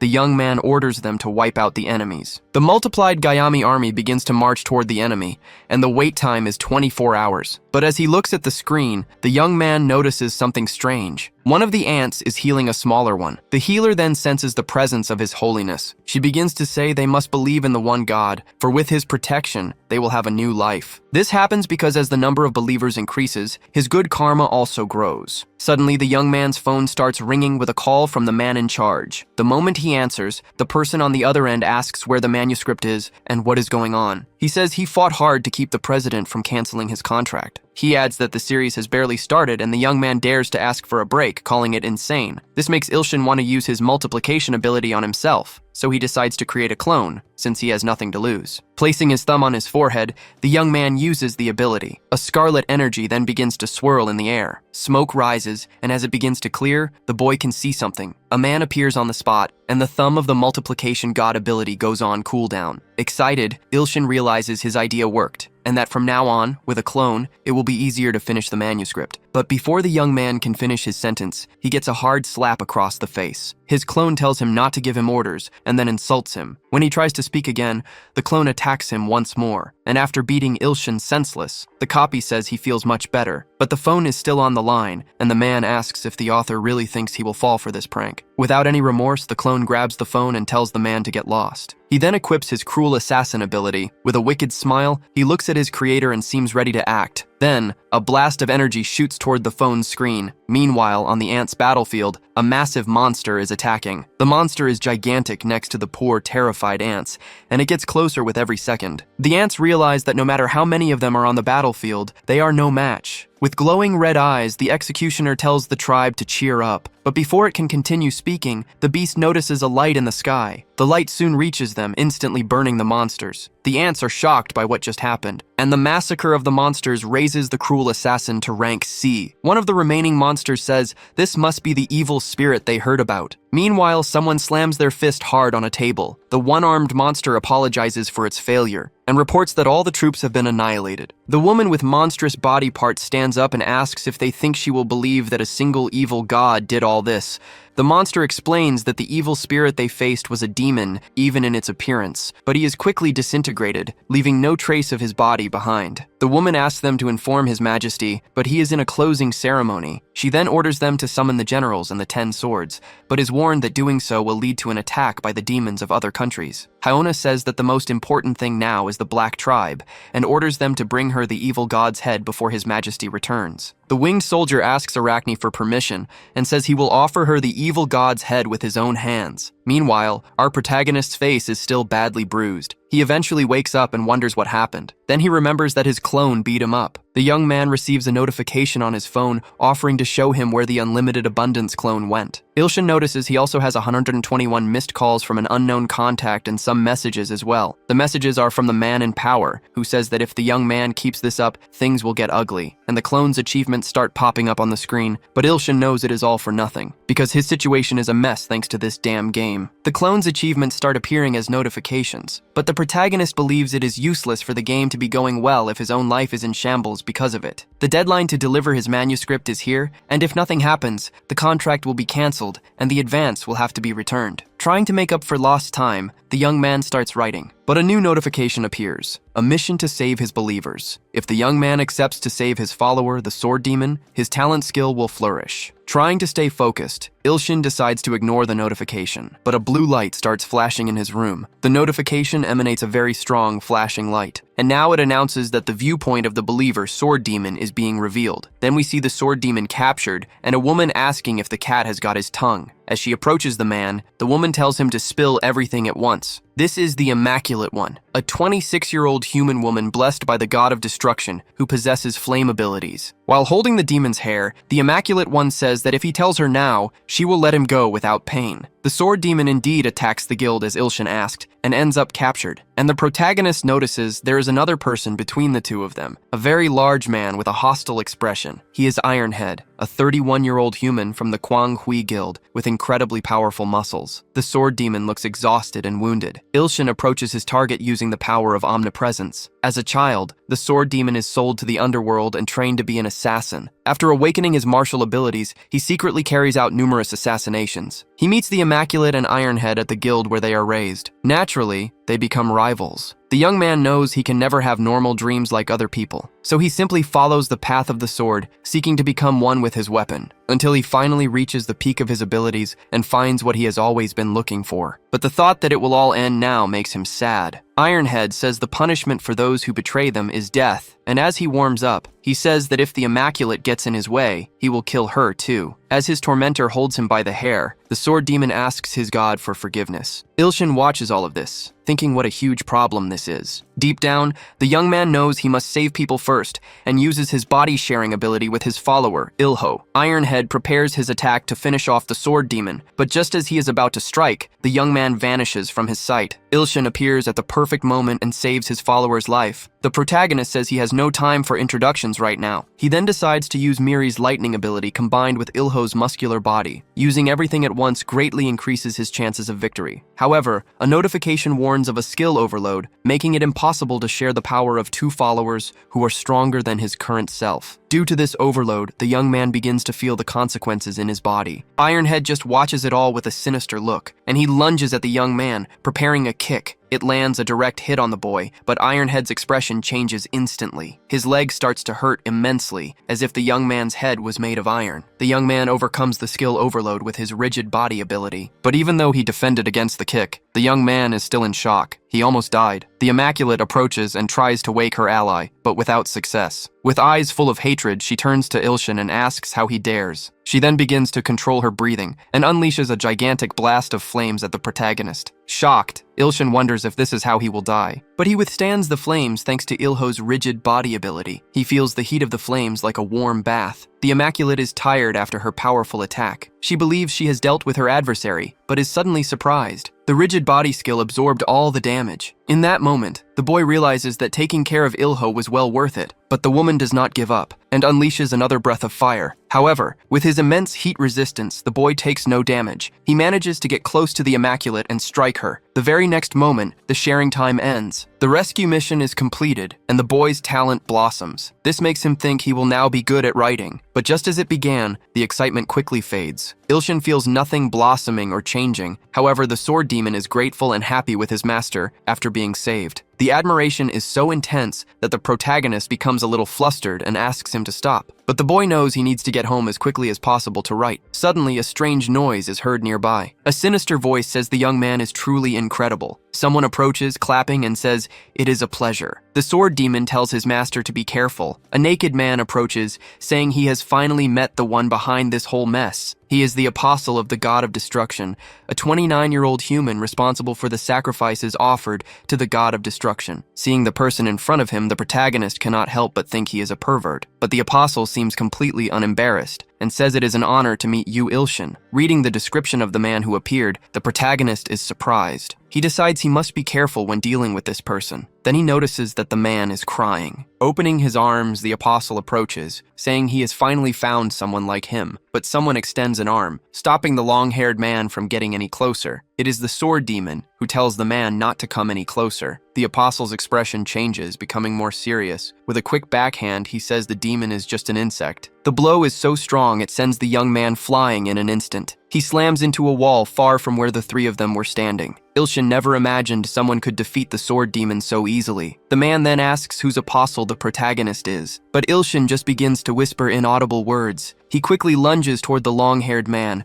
preparing a punch. He uses his skill-sharing power, borrowing the lightning powers of the storm. The apostle is surprised by this move and his eyes widen. Meanwhile, far away, the insectoid is moving away from the meeting room. As he begins to fly, he thinks that he will deal with the followers of this evil god, because if the number of his followers decreases, his power will also diminish. In a peaceful place, the sun shines in the sky. An older man tells the children not to go too deep into the forest, but he suddenly spots something strange in the sky, and he is shocked to realize what has just arrived. With a sinister look, the winged man arrives at his destination, the village of the Black Tribe, and he knows he has only one mission there. Using a poison skill, the man intends to wipe out the tribe. He believes that this will weaken the evil god's power. Far away, the protagonist manages to land a punch on the apostle's face. The man is sent flying from the impact, with no chance to defend himself. He crashes hard onto the ground, causing a loud thud. Ilshin can hardly believe he won with just one blow, but he soon realizes his opponent is still moving, and like a true zombie, the man begins to stand up. He screams horribly, but Ilshin unleashes another lightning attack. It sends the long-haired man crashing to the ground again, but the man quickly gets up again, and the protagonist realizes the storm abilities will not work. And Ilshin begins to wonder if the long-haired man is immortal. His face is covered in burn marks, and the apostle says he will regenerate after any attack. Now the hero is in a tight spot, since his rigid body skill has ended, and the lightning skills will not work. But even if they do work, the apostle regenerates quickly. The thought of dying at the hands of a pervert leaves Ilshin disheartened. The apostle asks if this is all he has,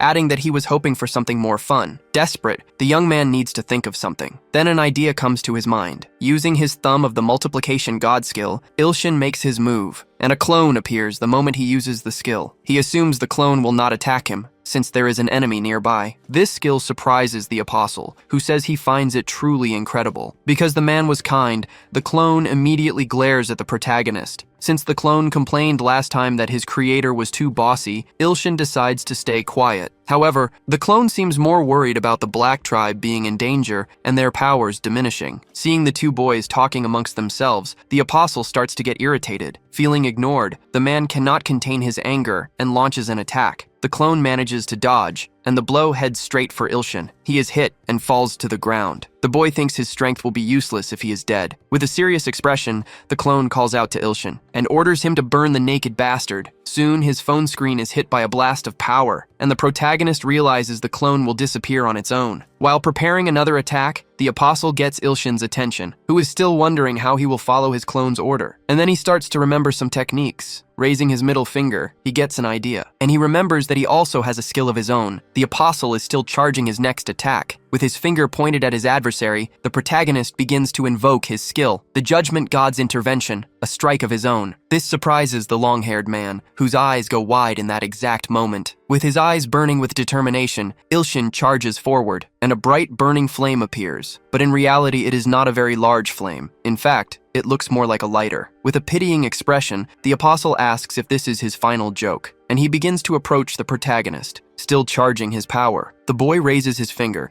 trying to make the flame bigger. He then starts to try using his index finger. He manages to touch his index finger with his thumb and uses the skill of the god of multiplication. He then launches the flame toward his opponent. The apostle watches this with a surprised expression because several small flames begin to approach his body, but they cause no damage, and the man tells him to stop playing games. Ilshin is convinced this is his end and that he will be killed because of a clone, and on top of that, by a naked pervert. But before he can say goodbye to his life, Ilshin notices the apostle seems to be in pain. Where the flames touched his body, wounds begin to appear. This happens because the more evil the target, the more they are consumed by the Gehenna flames. Now the apostle does not look so imposing and has to clutch his wound, but he still unleashes a blast of power toward his adversary. A purple aura begins to envelop the boy's body, and the boy starts to writhe as he feels the blow. The two adversaries face each other, and the battle truly begins. Meanwhile, far away, the Black Tribe begins to die from poison. With this, the evil god's power begins to decrease drastically. The winged warrior says the one to blame for all this is the evil god the people follow. But suddenly, a strange sound catches his attention. The young man looks back to see what is happening, and someone seems to be approaching at high speed. The warrior identifies him as the evil god of the Gayami people. He then taunts him, saying to bring it on since his power will soon run out. But Ilshin's clone attacks with full force, holding nothing back. The strike rapidly closes in on the insectoid, and the young man is sent flying, quickly defeated. Only ashes and smoke remain of his body. The clone looks around and sees many dead followers. Meanwhile, the protagonist is dealing with a terrible pain, as if all his bones were broken. A notification appears, warning that the number of followers is dropping sharply, and if this continues, his power will also fall. Ilshin gets nervous seeing these notifications in the middle of the fight. He then wonders if he could use the ring finger of the god of healing on himself. And that would be incredible, meaning he is also immortal. Touching the finger to his own forehead, the young man tries to use the ability. The apostle watches this with a curious expression. The notification warns that 10 million coins will be consumed if he uses the ability on himself. But either way, the young man is happy to still be alive, and for saving the Gayamis, he also received many coins. In disbelief, the apostle asks how that was possible, and upon seeing his adversary standing again, he casts another spell. The spell is about to reach the unsuspecting young man. However, at the last moment, the protagonist manages to use the power-sharing ability. He then raises his middle finger to unleash the flames once again, and uses the ability of the judging god's middle finger. However, the apostle manages to dodge at the exact moment. He then lands safely to the side. He laughs, saying the young man is truly a great apostle who should not be underestimated. He adds that right now, 999 people are being sacrificed as an offering. Ilshin's expression changes upon hearing that information, and he says it will continue like this until only one apostle remains. Then it all starts to make sense to Ilshin. He believes that is why they captured the sword demon and lured him there. The apostle raises his hand as he begins to laugh, saying this will be the final offering and that God is coming. Above them, a beam of red light begins to break through the ceiling, until it finally destroys the building. This reveals a gigantic eye above the two of them. Ilshin is speechless and his body trembles while the apostle looks happy. The protagonist knows he must stop that creature, so he raises his god-crushing index finger. But a notification warns that this power does not work against the god of destruction. At this very moment, the apostle starts to bend over and feel pain. His body begins to change, and the man says this is not what was promised. But the eye still launches an attack at the man, knocking him to the ground, and it is also rapidly approaching Ilshin. The young man then closes his eyes, concentrating. He begins to have a vision, one where he is certain that everything is over. But he also wonders if this is all an illusion. There is a god, admired by all for his great strength and benevolence. And there is also the god of destruction, the traitor of the abyss, the one who loses his goddess and will lose his world, until finally he loses his own life. This one is known as the god of peace. And now, nothing remains but the void. But suddenly the protagonist opens his eyes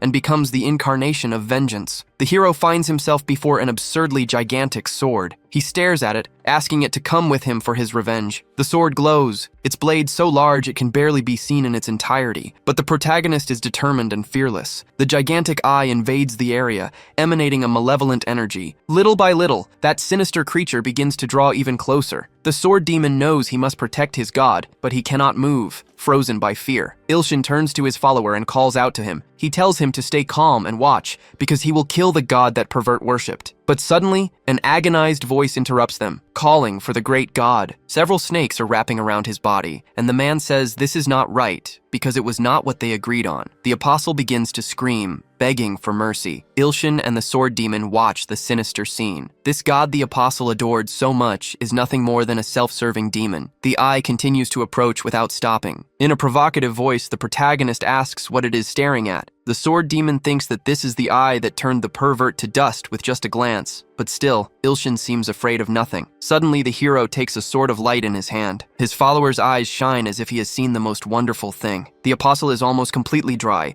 after being drained by the eye, and the demon continues to get closer and closer. Ilshin holds the sword firmly with both hands, and he calls upon the authority granted to him by the celestial sword that can cut through anything. He will unleash the full power of the sword so that its ultimate purpose is fulfilled and they become one. A demonic face can be seen emanating in the form of energy. The gigantic eye begins to feel the impact of this immense power. Ilshin leaps, gripping the enormous sword and charging at the demon. The only thing on his mind at this moment is destruction. The giant eye's tentacles try to reach him, but with infinite force in his voice, the hero screams, banishing the gigantic demon from his world. The impact is colossal, unleashing an immense roar. We then see the abandoned city of Wuwen, the 12th district. A few soldiers are on a search mission, searching everywhere. Two men talk about the monster, an SSS class that can destroy an entire country. Another man in a trench coat and sunglasses asks what happened there. It is Heo Kangcheol, the head of the Hunter Association, and he says that perhaps the time has come to execute the project. The soldiers call out to their chief,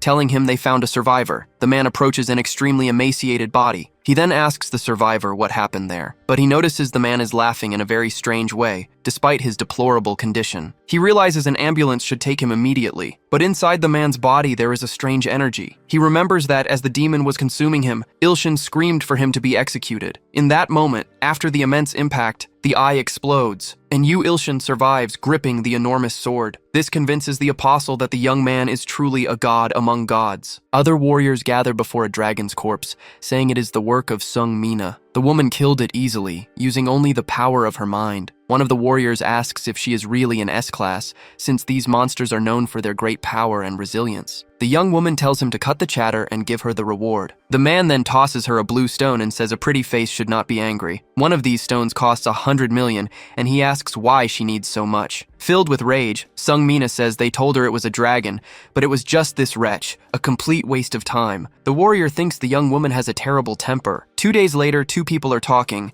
and a child asks where to put the pain relief patch. The young man looks relieved as soon as the patch touches his back. It is Ilshin's niece, who is taking care of him. The reason for all this is the recoil from the great sword's power. With that power, the young man stopped the monstrous eye from leaping. But after the mission, he had to bring his faithful follower with him. The man was always acting strangely, so much so that Ilshin's niece was unnerved by his presence. He even performed a few tasks, like fixing the bathroom door. After all, the man could not bear to see the sword god's house in disrepair. Ilshin is now convinced the man is a true fanatic. So Ilshin asks how his follower had time to fix everything and then just sit in the corner. The demon says he did not have to do much about the brilliant guild, because the special hunter team led by Sung Mina already took care of everything. Ilshin seems to recognize that name, like a famous model from TV. Sung Mina and Sung Miri have similar names, so they are probably related, but they are very different. The protagonist gets up and decides to look for his niece's mother. Maybe if he goes to the hospital, he can heal her with his power. Suddenly, he realizes his good karma has gone up a lot. This is because he stopped the god of destruction's clone from descending to Earth. But if the eye was just a clone, he wonders how big the dragon Narak must be. Another notification appears, telling him that by performing a divine feat, he is qualified to challenge the promotion quest. He must choose between the quest to become a good god or an evil one, and he thinks that doing both at the same time is a huge challenge. The conditions are to gather 10 billion followers or kill them, or do the same to S-class followers. Then he realizes he can accept both quests. He understands that if he uses his followers the right way,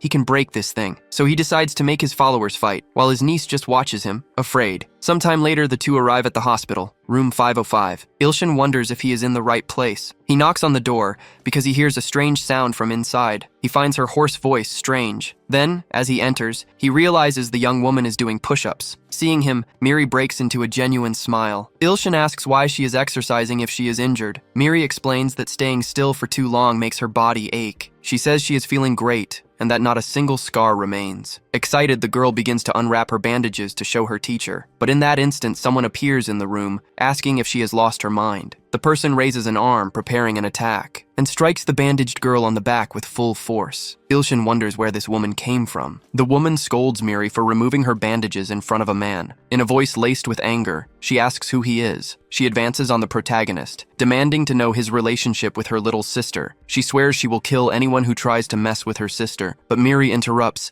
yelling at her sister not to be rude to her teacher. Lowering her glasses, the woman asks if he is a teacher at the Hunter Academy. Ilshin is about to speak, but he notices an apprehensive look on Miri's face. The girl gives him a signal to say nothing else, so the protagonist decides to say he is a physical education teacher. The woman then asks for Ilshin's rank, commenting that it does not seem very high. Miri is angered by her sister's harsh treatment and says her teacher is incredible, even if he is unknown to the world and has a terrible appearance. The girl says he is much stronger than her sister, so she should be careful. Hearing this, the woman decides to take off her cap, revealing her true identity, something that leaves Ilshin shocked. She is Sung Mina, Miri's sister, a famous S-class hunter. Angered, the woman asks her younger sister if she lost her mind after being demoted to A-class. Then, using her manipulation ability, she orders her to repeat what she said, and to say who is the strongest one in the room. Miri begins to feel the ability trying to manipulate her, and apologizes to her sister. With no intention of forgiving her, Mina orders her to kneel, and as ordered, the girl falls to her knees. Mina continues, telling her sister to do only as she is told. After a moment, Ilshin's and Mina's eyes meet. The young man approaches and asks the woman to calm down, since she has already subjugated her sister. Angered, Mina screams at the boy to get out of the room. The protagonist puts his fingers in his ears and says,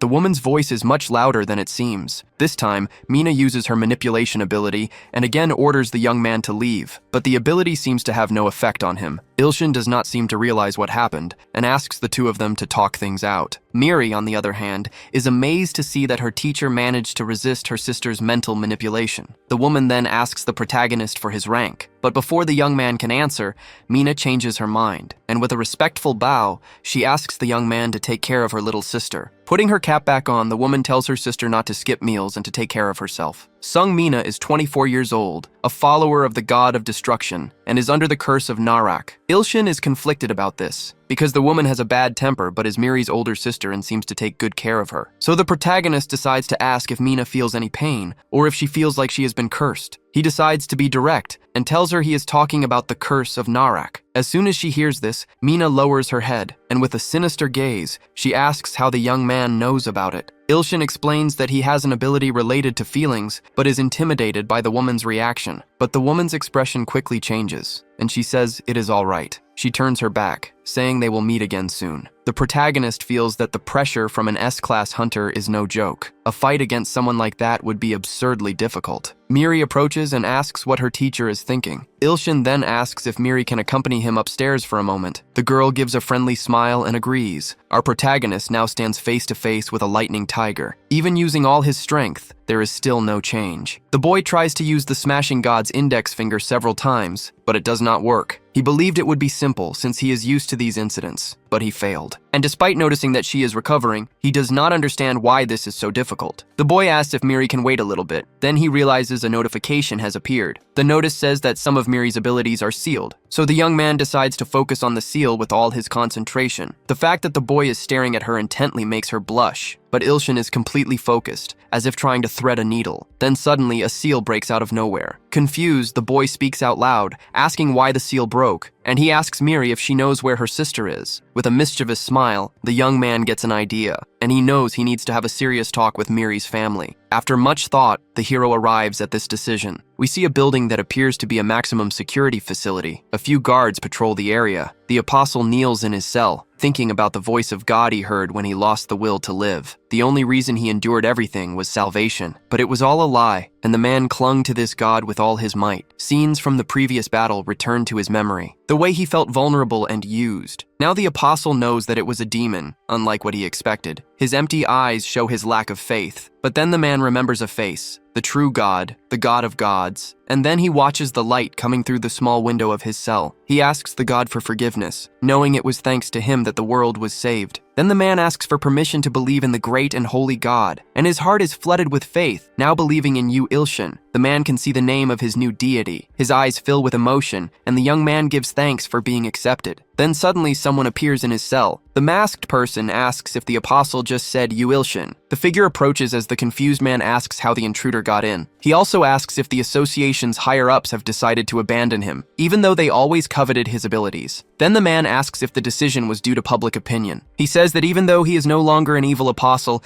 he is still capable of killing. The masked figure says that is hilarious, and asks if the young man is not from the underworld. But he cuts the conversation short and says it does not matter, because he will never forgive him for hurting his sister Miri. By simply pointing his finger at the man, his heart begins to suffer. A terrible pain forces him to his knees before the masked figure. He screams in agony, but no one can hear him. Meanwhile, our protagonist relaxes at home, thinking that in the end he never managed to talk to Mina, but he knows it is always difficult to meet a celebrity. The sword demon has finally left the house, leaving a farewell letter. Suddenly, the boy's phone receives a notification. It announces that the apostle, real name John, has become his follower and is an S-class person. Even though the sword demon has left the house, the number of believers has increased. Then another message appears on his phone, announcing that the follower John has just died. But despite this, Ilshin absorbs the sacrifice from the follower's death. The phone glitches out with multiple warnings, explaining that absorbing an apostle's sacrifice can be accompanied by excruciating pain. The light from the device becomes so bright, the boy has to shield himself, and then his body is struck by an immense pain, so strong it makes him scream. In this way, the power of the follower John is absorbed. This way, even if the believer dies, the god can still absorb their abilities. However, Ilshin is intrigued and wants to know how his follower died. After a quick search, he finds a news report about the death of a major black market mastermind. Despite the death, the mission count to become a good god has thankfully not decreased. With his body exhausted, Ilshin is still curious as to why John suddenly became his fanatic. And on top of it all, he died of a heart attack. But the protagonist thinks he should not care so much. After all, the man was just a perverted villain. It is best not to complicate things, since it is over anyway. Now that the boy has received new powers, he can become a great hunter and gain fame and wealth. Then, the young man recalls that he was a writer, even if he was not one of the best. So he still needs to write when he has more inspiration. After a while, The boy is tired. He managed to post 10 chapters at once and should get some kind of response. He wrote about all of his true experiences, so he expects a good response. But suddenly, he notices something that catches his attention. The comments on his work are nothing but criticism. This makes him think that maybe it is better to find something else to do. Suddenly, someone knocks on his door, and the boy finds it strange because he was not expecting anyone. Ilshin thinks that if the sword demon has already returned, he will be very irritated. But as soon as he opens the door with fire in his eyes, he realizes who is there. It is Miri, looking quite apprehensive. The girl is out of breath and looks worried, falling to her knees on the floor. She clasps her hands together, asking her teacher for a huge favor. Seeing the girl's pleading expression, Ilshin knows he could never refuse. He thinks that no human could possibly refuse. Without a second thought, the protagonist says he will help. The girl's faith automatically increases by 10 points. She also becomes very happy and excited at the same time. The next day, we see the Hunter Academy. Ilshin accompanies Miri and asks if the favor is just for him to be her guardian for the day, instead of her sister. The director called for a guardian because the girl has too many absences, but she really prefers it to be Ilshin. The young man knows her faith would not increase by 10 points for something so trivial. Miri compliments him, saying he looks good in a suit and should wear one more often. She even says she will buy him some high-quality training sweatsuits. Ilshin becomes suspicious of all the flattery. He thinks Miri might be as fanatical as the sword demon and the ant. The protagonist hurries them along so they will not be late. When they arrive in the room, a man asks what his relationship to Miri is. The girl awkwardly replies that he is her uncle. The man studies them and says they do not look alike at all, but the girl insists, saying she does look like her uncle. Ilshin thinks the lie is a little too obvious. Analyzing the man's profile, the MC sees that Lee Gun-wook is a muscular 33-year-old man. From that perspective, the man seems like an ordinary person focused on bodybuilding. Lee then apologizes, saying he just thought Sung-mina would be the one coming. He asks if Ilshin is also a hunter, but the young man denies it, saying he is just an ordinary person. Excited, the girl turns and starts to talk about her uncle. Sometime later, we see the entrance to an office. A horn from some large creature hangs on the wall. A gray-haired man walks through the room. He realizes that years have passed, since a massive portal suddenly appeared right above the school. From it, a demonic ogre emerged, capable of destroying the entire country. A desperate soldier asks if the hunters can do anything, but this monster is also a great challenge for the hunters. Suddenly, one of the soldiers points to something and tells the commander to look. A brave man begins to face the monster alone. The warrior concentrates all his energy into his fist. The creature stares him down as it draws closer. The impact of the warrior's punch creates a brilliant flash of light, and then the ogre falls to the ground. The victorious hunter remains standing. A soldier approaches, observing the brave warrior. An unknown man defeated a high S-class monster alone. This man, now years older, lives a quiet life, and people have started calling him Choi Kang-san, the cleaner. And now more mature, the man wants to focus on the academy to nurture new talent. However, the academy's greatest talent, Sung-miri, is also its biggest problem. The girl grew up too fast and ended up spoiled. Choi thinks he should say something about this at today's meeting, and maybe then he can get some peace. Meanwhile, Ilshin is still talking to Lee, who asks if he is a writer. He says that reading is his hobby, so he wants to know what kind of book the young man writes. When he learns that Ilshin writes about muscular ants, the young man becomes excited. Finally, the three of them arrive at the director's office. Lee knocks on the door, announcing that Sung-miri and her guardian have arrived. The protagonist adjusts his tie, trying to hide his anxiety. With a respectful bow, the young man introduces himself as Sung-miri's guardian and uncle, and he immediately asks what Miri did wrong. But when their eyes meet, they realize they already know each other. Ilshin remembers that the director was drinking in the middle of the street when they last met, and he remembers that he is known as the S-class hunter Choi Kang-san, the cleaner. But for the director, Ilshin is the same man who was present during a complicated situation before, but he thinks it must be just his imagination, since a guy like that would not show up here. Since Ilshin already knows him, he feels he can lighten the mood by being more informal. Lee notices the director is very uncomfortable with the situation and wonders if he should intervene. And he remembers the young man said he was just an ordinary person, so theoretically one punch should have killed him. Miri decides to step between the two of them, asking what the director is doing. The director then says, "You never know when the monster might appear." Lee thinks he has no idea what the man is talking about, and it is the first time he has seen him so afraid. Ilshin approaches, trying to keep the mood light by saying he even lent him money once. Then suddenly, the man spins around, and he shouts that the young man does not need to pay back the money. The building's window shatters, and the director jumps through it. He falls straight to the ground, leaving everyone in shock. The man immediately bolts without any explanation. Ilshin is left completely confused and asks what that was all about. Lee, Ilshin, and Miri stare at the scene, completely baffled. The director runs off like a bat out of hell. Lee decides to apologize on the director's behalf, asking if they were startled. The muscular man explains that the director met someone recently and has not been right in the head ever since. He adds that it is probably nothing and that he will be back soon. As expected, the director is back after a while. The four of them eat some cookies and drink tea. Miri seems to like the cookie, and she asks her uncle to try one too. Ilshin thanks him but declines, asking his fake niece to eat more. But as he talks with Miri, he notices the director observing him with a strange look, and he receives a notification that a devotee offered Choi Kang-san's favorite snack to her god as a sacrifice. As he eats the cookie, he realizes this is also a sacrifice. Regardless, he finds Choi Kang-san's stare strange. So the young man decides to stand up and ask if the director has something to say, suggesting they can talk outside if necessary. The man becomes a little agitated and says he has nothing to say, insisting they can all talk together. Seeing this, the protagonist believes the man's condition seems quite serious, and that maybe this is not the best time for the meeting. Realizing this, Lee decides to start the meeting by talking about Miri's absences. Since she is a very good student,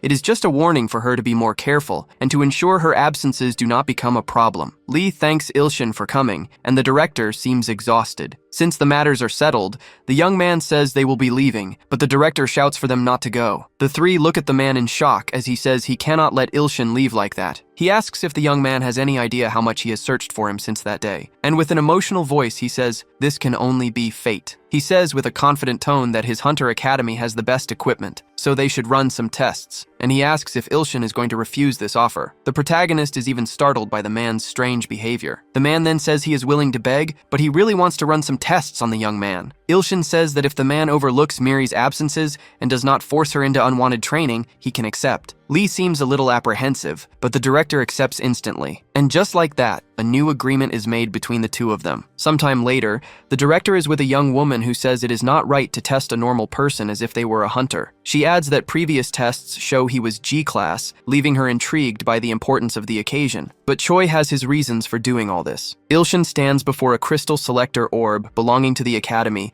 used to measure human capability. Our protagonist begins to be flooded with the feeling that something is wrong. A voice asks the young man to place his hand on the orb, so Ilshin does, slowly placing his palm on the object. A powerful energy courses through his body, making his hair fly. The sphere begins to vibrate without stopping. The young woman announces that the measurement is finished and that he can step away. Then the woman notices something incredible. Ilshin is excited, thinking that his abilities will finally be recognized. He is anxious to know what his rank will be, but it does not change and remains G. Disappointed, the young man thinks it was all for nothing, and the young woman adds that this is the worst result they have ever had. The director asks if there is any chance the measurement is wrong, but the chance of error is only 0.1%. Miri finds it strange how the director calls the young woman and asks if they are friends. The woman is Choi Eunbi, head of the academy's medical team and Choi Kang-san's daughter. She scolds her father and asks him to call her Chief Choi at work. Ilshin wonders if the machine cannot measure his abilities because he is a god. The insistent director asks them to try measuring again, unable to accept the results. But if that were true, the boy should have passed out on the rooftop the day they met. However, as he thinks about it, another idea comes to Choi's mind. The idea that perhaps the boy is the type whose abilities only appear under pressure. That being the case, the man has no choice but to put him under pressure. Ilshin, distracted, asks if Miri wants to go get something to eat, and the girl accepts. But suddenly the director appears behind him in a fighting stance. The protagonist is shocked by this, and Choi asks him to fight. He says with disdain that the machine knows nothing. Ilshin says there is no benefit to this, but then he remembers that both the sword demon and John became his followers after fighting him. If the boy can defeat the director, he can secure another S-class believer for his mission. Knowing this, the boy gets excited and accepts the challenge. This leaves the other three suspicious of his attitude, but Choi gets very excited and asks them to go to the training room. However, before they can move, Lee asks if he can fight in his place. He says it would be inappropriate for the director, a legend in Korea, to have to fight personally. Sometime later, everyone has gathered at the ring. Ilshin touches the cage of the arena, curious. He notices that the cage seems very sturdy and wonders if it can absorb the energy from abilities. Lee asks if the boy will go without protective gear, but he himself is not wearing any either. But with a determined look, Lee says he is very different from ordinary people. Smiling warmly, Ilshin says that in that case he will not wear any either. Lee's expression turns sinister, and he says the boy will regret it. The director advises Ilshin not to let his guard down. He explains that Gyun-wook is the best in B class and has a lot of practical experience. Miri, excited, wishes her uncle good luck. This makes the protagonist a little embarrassed. Other people start to arrive, excited to see Lee preparing for a fight. Ilshin is impressed and asks where so many people came from, but Lee asks to get this over with quickly, before it becomes a problem. The boy then says his opponent can attack first. From this, Lee realizes that Ilshin's attitude seems to show he does not care much about the difference in class. He does not know what the director saw in this guy, but he will show him what it is like to live as a hunter. The two are ready and in their fighting stances, so Lee decides to start with his strikes. The punch comes in heavy and powerful,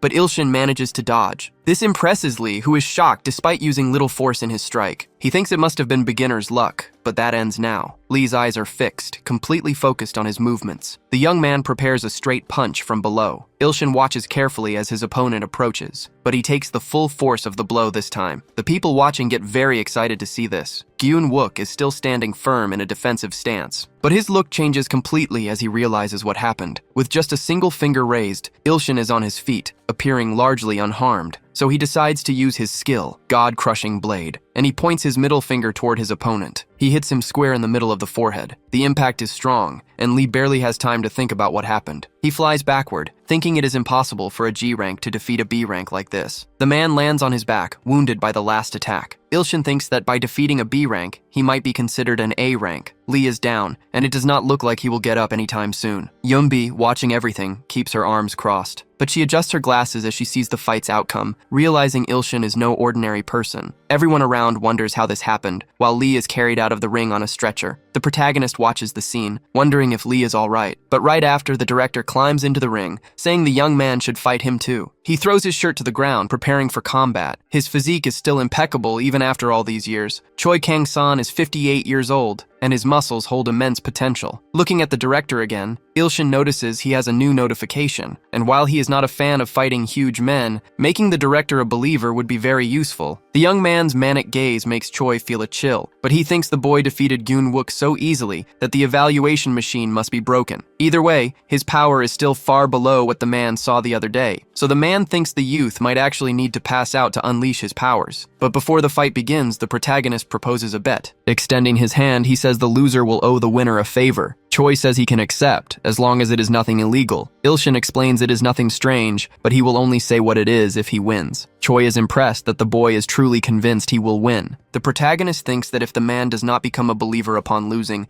he will make him say a few keywords, just like he did with Miri. However, the director also has something to say, and he says he has also thought of a favor in case he wins the battle. This is perfect for Ilshin, and he is absolutely certain he will win. With a smile, the man says, "That is just fine then." He begins to gather his strength, a blue aura coursing through his body. This surprises the young man, who is thrown backward by the wind. He realizes the old director is not playing around. In response, he decides to also use his rigid body skill to match him. Choi's eyes widen when he sees how his opponent's physique changes. Everyone watching is also shocked, except for Miri. Choi says that Miracle was right after all, he is the one. Miracle said that sooner or later, the noblest and most savage beings would appear. And if such a being appeared, Miracle said he should keep him at the academy. Ilshin is surprised to hear that was the advice, but he remembers he still needs to write a book and get promoted, meaning he is quite busy. But while he is still thinking about it, he realizes a blow is approaching. Choi's fist is already very close to his face. It hits him with full force,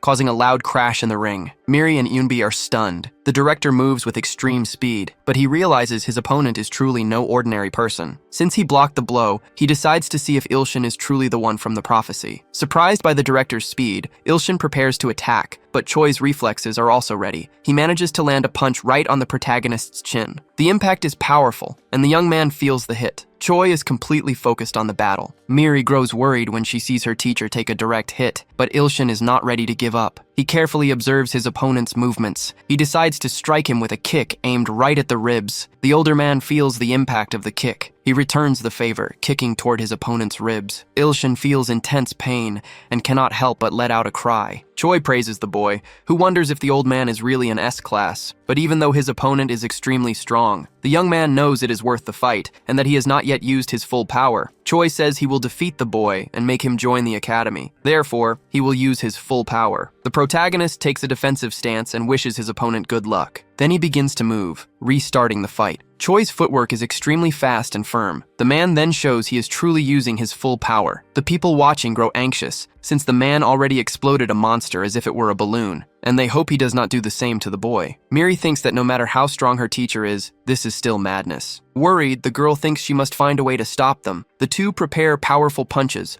but the director is charging a magic circle along with his. Ilshin puts his arm forward to block the attack, but something suddenly distracts him during the fight. A notification announces that Ilho overcame the flower trial on the 11th floor of the Tower of Heroes, and as a faithful follower and apostle, he is paying tribute. Ilshin knows that every time Ilho finishes a trial, he sends a tribute, but before checking it, the boy needs to end this fight. Meanwhile, the director thinks there is no problem with breaking the boy's arm. The two punches are about to connect in an instant, until the impact of the two fists is felt all around. Ilshin is completely focused and concentrated on the battle, just like his opponent, Choi, who decided to use his full power. But suddenly, a bouquet of flowers starts to appear between the two of them. This is probably the tribute that Ilho is sending. Annoyed, Ilshin throws it behind him, considering it a pathetic tribute. The flowers pass close to the director's face, and they begin to bring back memories in his mind. The monster made of plants appears in his vision, leaving him terrified. This causes Choi to run off in despair, breaking past the ring's railing and leaving while crying for his mother. Ilshin is left completely confused, looking at the hole the man made in the railing, and he thinks the director may have had that reaction because he is allergic. But either way, this means he won, so the director will become his believer. Checking his phone, the boy notices he has not received any notification about it yet. Then he realizes he might have to say the keywords. However, his phone starts to vibrate, and he sees there is some problem with the ants. A large number of wanderers has just entered the city, and the boy must decide whether to accept them or not. But for him, this is great news, as his number of believers continues to grow. Looking to his side, he can see Miri's completely enchanted face, and he thinks it is better to go to a quieter place to sort these things out. Far from there, the boy begins to manage the cultivation and expand the outer walls. He also builds additional houses, and the number of believers increases. First, the boy needs to focus on expanding the territory, since the number of believers is increasing so much. And then he thinks this will be a huge headache when it reaches 1 billion, and ends up letting out a curse word. The ants observe the boy saying this, and interpret it as a command. They think this might be some kind of celestial magic, and so, the protagonist receives a new message. The ants begin to repeat the curse word Ilshin said over and over. The young man remembers that you should not swear in front of children, but then he runs off when he remembers the director, curious about what happened after the fight, until his phone receives another notification. This time, what he sees makes him very apprehensive. Far away, the sword demon is huddled in a corner holding a knife. The man's gaze is empty, and he holds the weapon firmly, pointing it at himself. The notification asks if Ilshin wishes to save his believer from taking his own life. The sword demon's body trembles uncontrollably. Then suddenly, Ilshin appears behind him, emerging from a portal. He notices that the man is kneeling on the floor. Noticing the presence of his god, the demon looks back with tear-filled eyes. He desperately begs his god to save him. Ilshin grabs the young man's hand,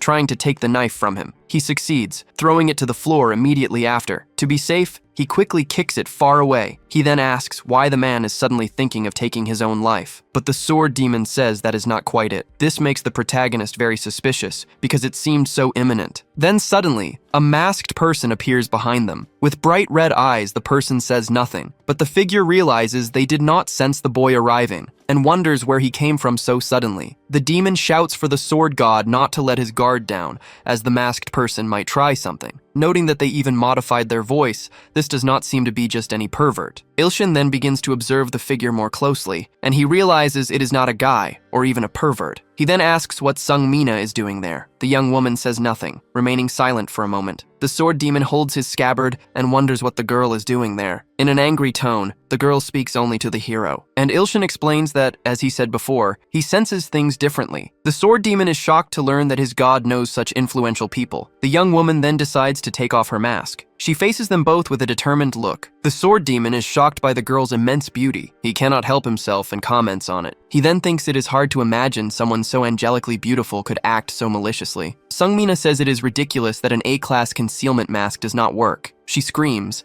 asking how a simple sensory power could bypass it. The demon is shocked by the sheer power in her words, but Ilshin calmly asks her to drop it and questions what she is doing here. Her gaze is filled with hatred, her face contorted with rage. The woman says she came to kill the bastard standing right there. Ilshin is surprised and asks if she is sure about that. The sword demon explains that there are only 10 people the young man failed to kill. This woman, with her immense strength, is one of them. But the protagonist turns to his believer and asks, isn't he weak? But putting that aside, he says he has no idea what happened and asks if Mina can just let it go. The sword demon might seem strange, but he is just a pitiful and kind person. But Mina does not seem convinced by anything he said. She explains that she cannot leave the man who killed her brother in peace. Ilshin asks if killing him now will solve anything. He adds that if she does not kill him, he will take full responsibility himself. But Mina explains that everything is going according to plan, and she has a plan for what comes after she kills him. When that happens, Ilshin will be her next target. She explains that John mentioned his name, and that he is the one behind all the incidents. On top of that, he is trying to get close to Miri by pretending to help her. But Ilshin cuts her off, asking why she sealed her sister's abilities. She is shocked that he knows this, and wonders if it is thanks to his sensory ability. She then becomes convinced that she truly needs to kill him. No matter how strong Miri's abilities are, she could never break that seal. And it is all thanks to her sister, Seungmina. And no matter how hard he tries, he cannot understand why she would risk her life with that seal. He then asks if she is jealous, and sealed her little sister because she thought she could become a better hunter. This question enrages the woman, and she decides to attack, using her mental manipulation ability. Seeing his god in danger, the sword demon moves to intervene. He charges at Mina with his sword, but the woman notices his approach just in time. She quickly turns her hand in his direction. She makes a swift motion with her fingers. A red energy then strikes the sword demon. The man is instantly sent flying. He crashes into a tree, incapacitated. Ilshin watches in surprise. It is a truly insane ability, as she only needs to move her fingers. Worried, the protagonist asks if his believer is okay, and the man begs his god to be careful, because Seungmina should not be considered S-class, but SS class. Ilshin is impressed upon hearing this, wondering just how strong the girl can be. Charging a red energy in her hand, the woman says it is time for her opponent to die, and suddenly she clenches her hand shut. In that instant, Ilshin feels something strange in his heart, as if the blow struck his organ directly. In desperation, the sword demon cries out to his god, but Ilshin begins to feel Mina's power striking his heart. The girl watches him with a cold, calculating gaze. Unsure how to defend against such an ability,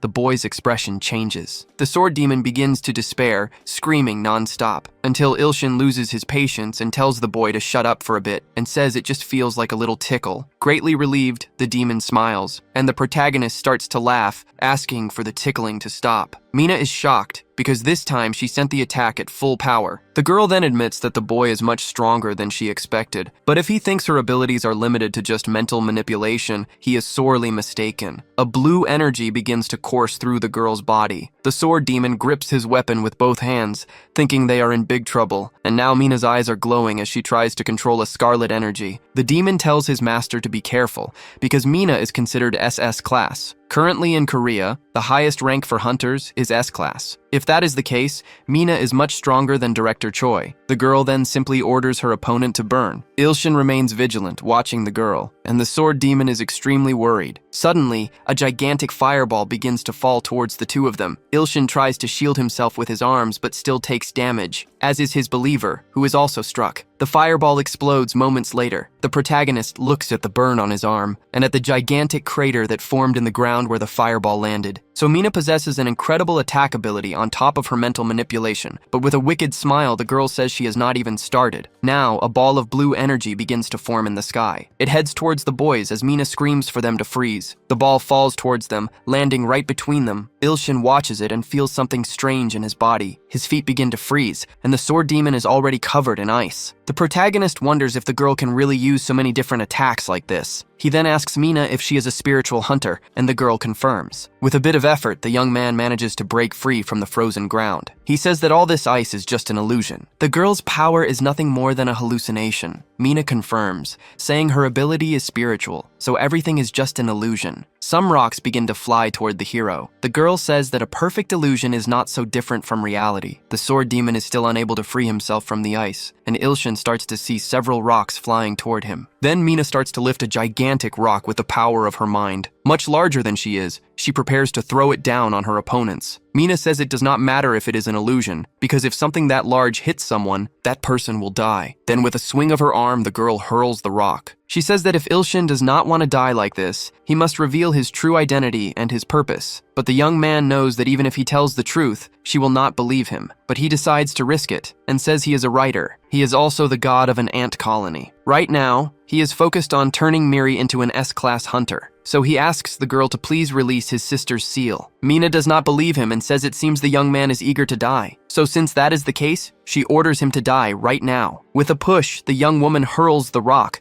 which speeds toward the protagonist. The sword demon is still frozen and screams in despair. The rock collides with the ground, making a deafening sound. It sends debris and rock fragments flying everywhere. Mina watches the scene, thinking she has gotten rid of the vermin, but then she hears a voice say skill sharing, and Ilshin uses his rigid body skill to withstand the impact and shatters the rock into countless pieces. The steel-hard fist makes contact with the gigantic rock. The explosion from the impact between the fist and the rock is immense. Mina has to raise a hand to her face for protection, and rays of energy from the impact continue to streak across the sky. As the dust begins to settle, Ilshin can be seen walking through it. Mina is shocked to see that the young man stopped the rock with his own strength. The sword demon gets so excited that he finally breaks free from the ice. The protagonist calls out his follower, reminding him that he said it was an illusion. This makes the young man feel ashamed, and he begins to apologize over and over. Mina watches their exchange, thinking that the guy is just a G-class, but Ilshin tells his follower to be quiet because he has something to finish. His eyes fix on Mina, who has a surprised expression. The young man approaches with incredible speed and asks the girl to hear him out for a moment. The girl is shocked to see how fast Ilshin moves. She quickly backs away, asking how he did that, but there is no time for answers, and she already starts charging her next skill. Disappointed, he asks why the girl will not even give him a chance to be heard, and he realizes she is already preparing another attack. This time, it is the mental space skill. A magic circle forms in front of her hands, and a purple energy courses through the area. But suddenly, an energy strikes him, throwing him backward. Ilshin tries to defend himself with his arms, but he cannot hold his ground. Then, as he opens his eyes, he realizes he is in a different place. It is like walking in an infinite void. The scent is pleasant, making him want to close his eyes. In this place, the young man feels like he can do anything. But then, everything suddenly begins to change. The sky begins to fill with stars, as if it were nighttime. The sight is truly beautiful. But suddenly a furious voice cuts through the silence, saying she is extremely angry. The girl uses another skill, and only then does Ilshin remember he is in the middle of a fight. The skill she uses this time is called Deep Swamp. It is as if the boy is sinking without any water. Mina watches him and says that this will be his end. But the protagonist is not thinking about giving up and begins to try and use his indicator. But the illusory water begins to keep him from moving, and because of this, his skills do not work normally. Mina approaches, telling the young man not to worry. She says that while this will not kill him, he will become a vegetable once he is sucked in. Ilshin hears those harsh words, and he shouts that becoming a vegetable is the same as dying. But then the boy remembers he needs to calm down, since this is all just an illusion. Mina places her foot on the young man's head and says this is his last chance. With a firm and cruel voice, she commands him to speak now, to explain at once who he is and what his goal is. The boy's expression changes, making Mina think he is about to talk, but he is actually seeing something he should not. This makes the girl even more irritated, and her face turns red, and Ilshin thinks this is why you should never wear a dress while stepping on someone's face. Pointing her finger at the young man, the girl then orders him to just die, and the waters holding him begin to grow more turbulent, rising toward his face to drown him. After a moment, the protagonist is completely submerged. Mina watches, thinking she has finally gotten rid of her opponent. Beneath the imaginary water, the young man begins to feel drowsy, but Ilshin knows he cannot fall asleep. He still has not discovered why the girl sealed Miri. Despite his drowsiness, a notification informs him that the conditions for ascension have been met. Then, in the spot where the young man sank, bubbles begin to rise. Mina looks back in disbelief, and a gigantic carnivorous plant erupts from the ground. To Ilshin, it all feels like a pleasant dream. Mina thinks that while she failed to discover the boy's identity, she has eliminated a future threat. So she turns her back, thinking she must return to reality. But before she can leave, she notices the water is churning. Bubbles are rising to the surface, along with a suspicious light. Suddenly, a gigantic carnivorous plant erupts from that very spot. It is covered in thorns, moving as if it is hunting something. Mina dodges just in time, wondering what in the hell this monster is. The girl focuses on the creature, trying to understand. The monster rose from the water, as if it was born from the swamp itself. As it gets close to the young woman, it tries to devour her. Mina manages to dodge and lands swiftly on the ground, but she is shocked when she sees how many heads the monster has. She does not understand how it managed to invade her illusion. since no one can enter unless she allows it. Then she wonders if it could have been her opponent. The monster opens its giant maw once again and closes in on her. The young woman's eyes go wide when she sees what is inside the monster. Inside one of the flowers, Ilshin's body rests peacefully. The boy seems to be sleeping very comfortably, and even in his sleep, he thinks he wants to sleep for much longer. But unlike him, the monster is extremely active and alert. Mina gets wounded in the arm and wonders what to do now. The young woman has never felt so powerless. The difference in their power is overwhelming. As it dawns on her, the girl thinks of something comparable. It is similar to what she felt that day, the day she faced the true demon feared by all. Remembering this, the young woman falls to the ground defenseless. The branches of the gigantic plant begin to close in on her. They grab her, their thorns causing small wounds. The branches carry the young woman toward one of the plant's maws. It opens slowly, ready to devour her. Mina screams with all her might for the monster to spare her because she still has so many things to do, and she cannot die before getting her revenge on the Abyss Dragon. The words she just spoke begin to echo in her mind, but suddenly her body vanishes. It is unclear if she was swallowed or if she escaped. Meanwhile, someone walks barefoot. The protagonist stands in front of a ruined place. He does not know where he is,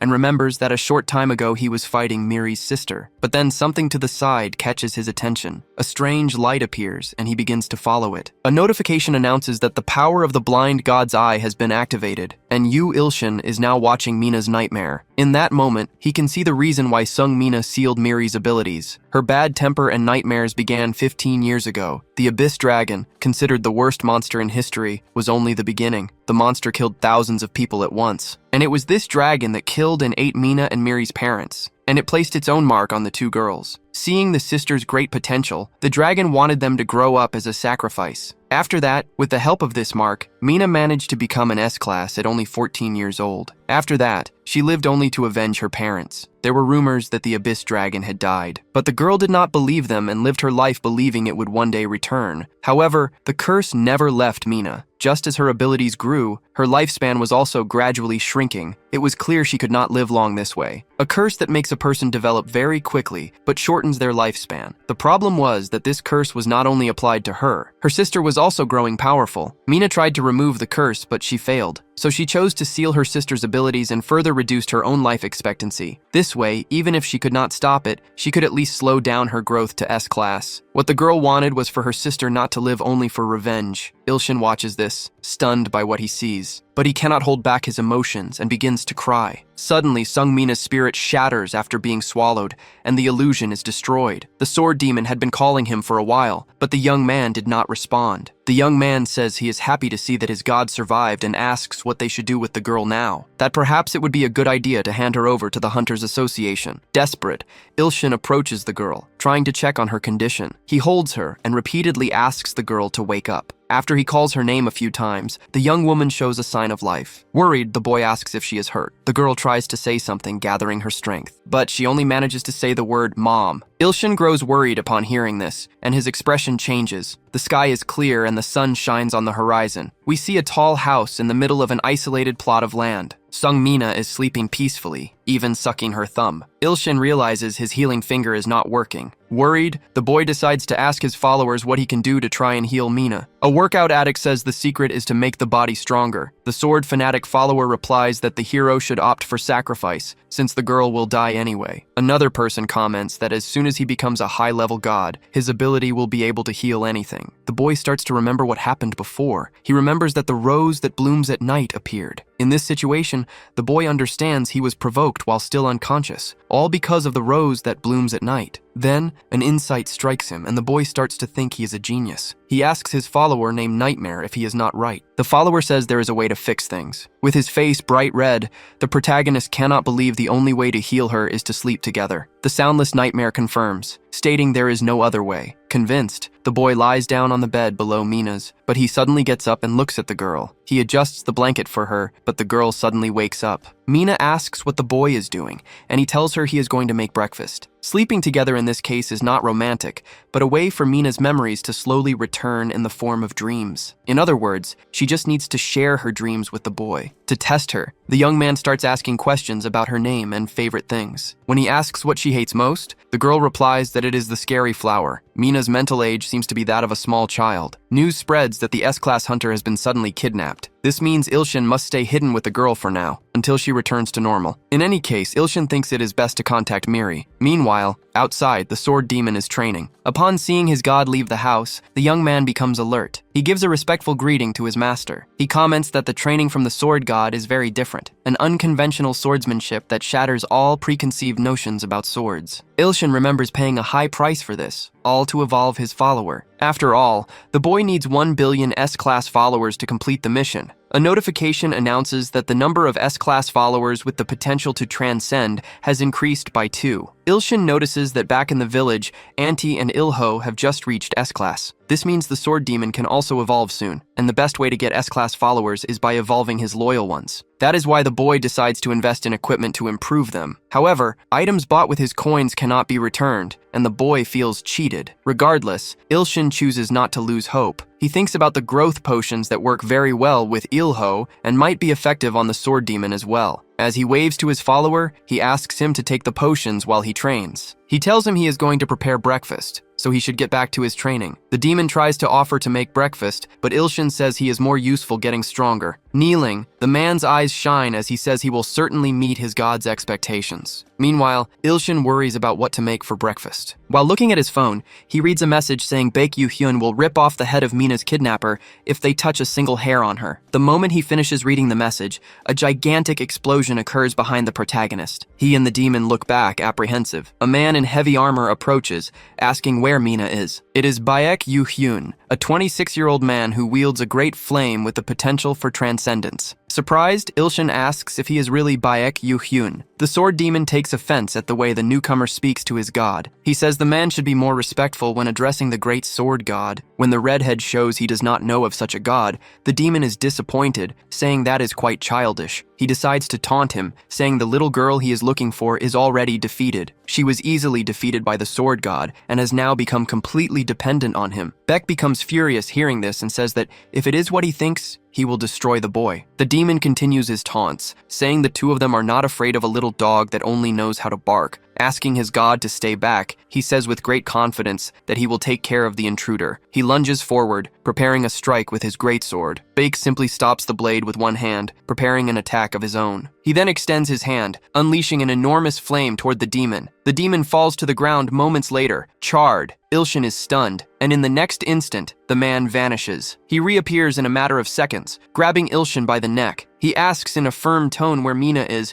and what the hell that other idiot was talking about. The protagonist is startled by Baek's voice, thick with hatred. It is as if a real dragon stands before him. This is because the essence of the man's sword is that of a red dragon, and Baek tightens his grip on Ilshin's neck. The boy realizes it is incredibly hot, and if he does not put out this fire, his face will melt. So he decides to use the index finger of the crushing god. This only enrages the flaming man even further, until he starts to feel his body changing in a strange way. He notices he can no longer move. The dragon's fixed stare changes in that same instant. The young man asks what kind of magic his opponent is using. With just a flick of his finger, Ilshin tells the boy to disappear. The dragon essence even covers its eyes with its paw. He begins to fade away, little by little. Baek does not understand what is happening. He sees his imposing sword is no longer so threatening. Annoyed, the redhead turns to the protagonist, asking if he is the one who did this. Ilshin plays dumb and asks what happened, but first he makes a request to the young man. He asks him to stop holding his neck,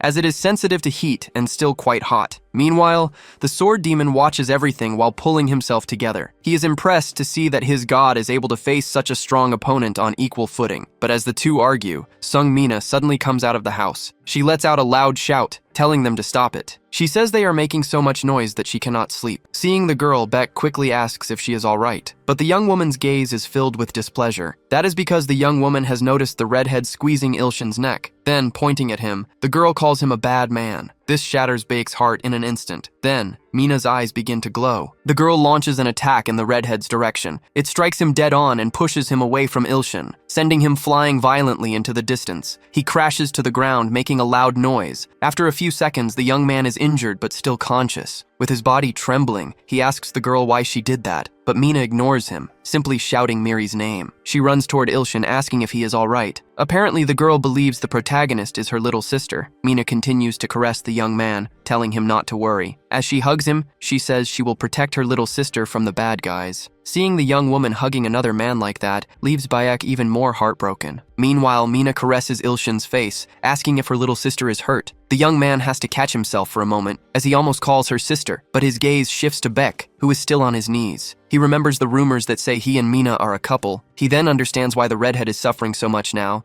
because his girlfriend does not recognize him. Feeling sorry for the boy, Ilshin decides to help him, and quickly, with the power of the healing finger, Beck is completely healed. Then a notification announces that the boy is healed, and that despite being below the 8th level, he is capable of transcending. But 100 coins are consumed to heal him. However, the hero thinks that if he continues like this, he has a great opportunity to increase his S-class followers, and now Baek looks at him as if he would even donate an organ if asked. So maybe it is a good idea to try and make him his believer. The redhead realizes that this healing ability defies common sense. The first step is to build a good relationship between the two of them. So the boy tries to explain that this is all just a big misunderstanding. However, before he can finish speaking, a very loud noise interrupts him. Several helicopters can be seen approaching the location. This makes Ilshin think that Yu Hyun really did not come alone, but he decides to ask just to be sure, and the redhead explains that he came alone. Ilshin knows the boy has no reason to lie, and wonders who these people are. It could be the Hunter Association's investigation unit,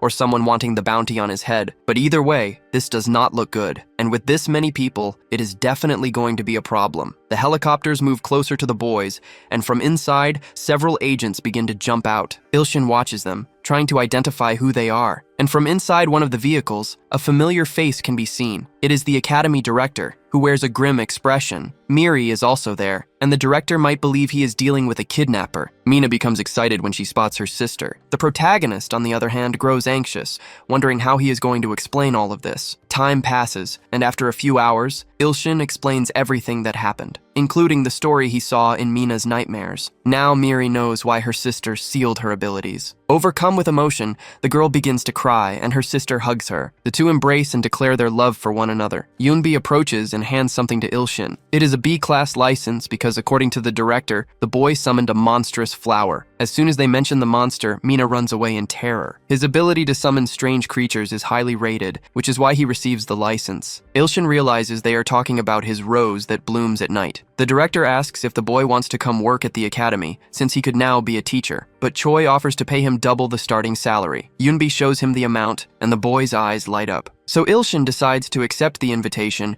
and become a teacher at the academy. Sometime later, we see the Hunter Academy building. Miri is radiant and full of excitement. Her classmate approaches, and the girl explains she is happy because someone very special is arriving today. A few seconds later, the classroom door opens, and someone enters. It is Ilshin, who arrives looking dead on his feet. The students recognize him as the guy who took down teacher Gyun-wook with a single blow, and they wonder who the man behind him is, the faithful follower who came with him. Ilshin explains that he will be the temporary teacher while Gyun-wook is on medical leave. The students are confused by this sudden medical leave. To put an end to the chatter, the sword demon slams his weapon on the floor and says he will be the teaching assistant, and he warns them that they should know it is an honor to be taught by the great sword god. The protagonist tries to start the first lesson, but Miri raises her hand and says that teacher Gyun-wook's class was physical education. In that case, the new teacher says the students can just study on their own. This is all because the young man is completely exhausted, so much so that after leaning on the desk for a few seconds, he ends up falling asleep. The sword demon orders everyone to be quiet, so they do not disturb the great god's sleep. The students whisper and decide it is best to obey, since the man must be at least A rank. The next day, Ilshin arrives in the classroom and says that since exams are coming up, they need to study. The day after, it is raining heavily, so since they cannot go outside, the teacher tells them to study in the classroom. And on the third day, despite the beautiful weather, he tells them to study some more. At this point, Miri's classmate looks very disappointed. Something is very strange, because for 3 days in a row, the students have only studied on their own. And in the few moments he is awake,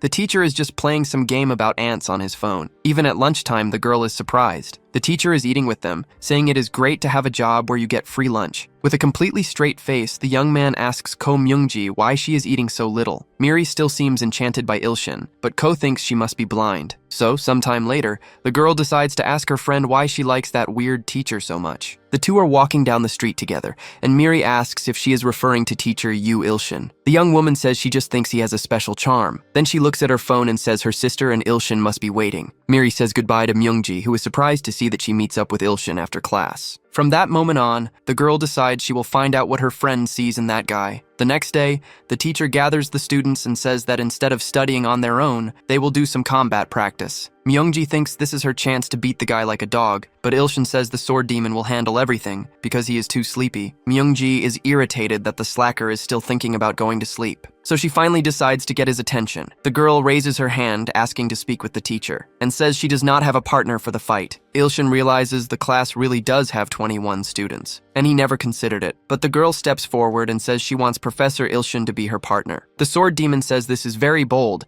and the girl taunts him, asking if he is afraid, but Ilshin decides to do as she asks. Yunbi warned she would cut his salary and charge him for lunch if he went too far, but he needs to at least pretend he is working. Even though he whispers this, the student manages to hear everything, and she looks at her teacher with an air of contempt, creating a tense atmosphere that all the students around can feel, so she decides to whisper back saying she will beat this lazy wage thief. Ilshin finds the girl's attitude brazen, but he knows she is not wrong, since he spent the last few days just sleeping. However, there is a good reason for it. The young man gave up his bed to the two sisters for the sake of Mina's recovery. But despite that, sleeping on the floor is not the worst part. He has not been able to sleep because of the two slackers next to him. Even though they are S-class hunters considered the future of Korea, they do not act as they should. Ilshin even tried to ask why Yoo Hyun could not sleep at his own house. But after a night of heavy drinking, the man did not even move. The two have been spending their nights at Ilshin's house for a week, and they drink every single day. After all, anything that happened was a good reason to celebrate with a drink. When it rained, they would say it was a good time for a few drinks. And when the weather was nice, they would say it was a good time to drink as well. Ilshin was even afraid this would hinder Mina's recovery, but she would get excited whenever she saw them drunk. But while the two slackers slept like logs, it was Ilshin the girl would ask for something when she got hungry. So he was responsible for feeding everyone, and so he would head to the kitchen once again. Among other meals, he would sometimes make kimchi fried rice for everyone. The protagonist has been drinking all week while also taking care of Mina, leaving no time for sleep. But while the young man was cooking, something caught the girl's attention. The phone of one of the two drunks was vibrating non-stop until it let out a loud notification, announcing that the S-class hunter Sergei was killed in Gangwon province. This could mean the emergence of a disaster rank monster. And looking at the photo in the article, it is possible to see something written on the wall. It is not Sergei's handwriting, but written in an African language are the words, "A sacrifice to God." The two then decide to leave before it is too late. And while Ilshin is cooking, they teleport away. Just as the food was ready, the young man gives Mina a plate,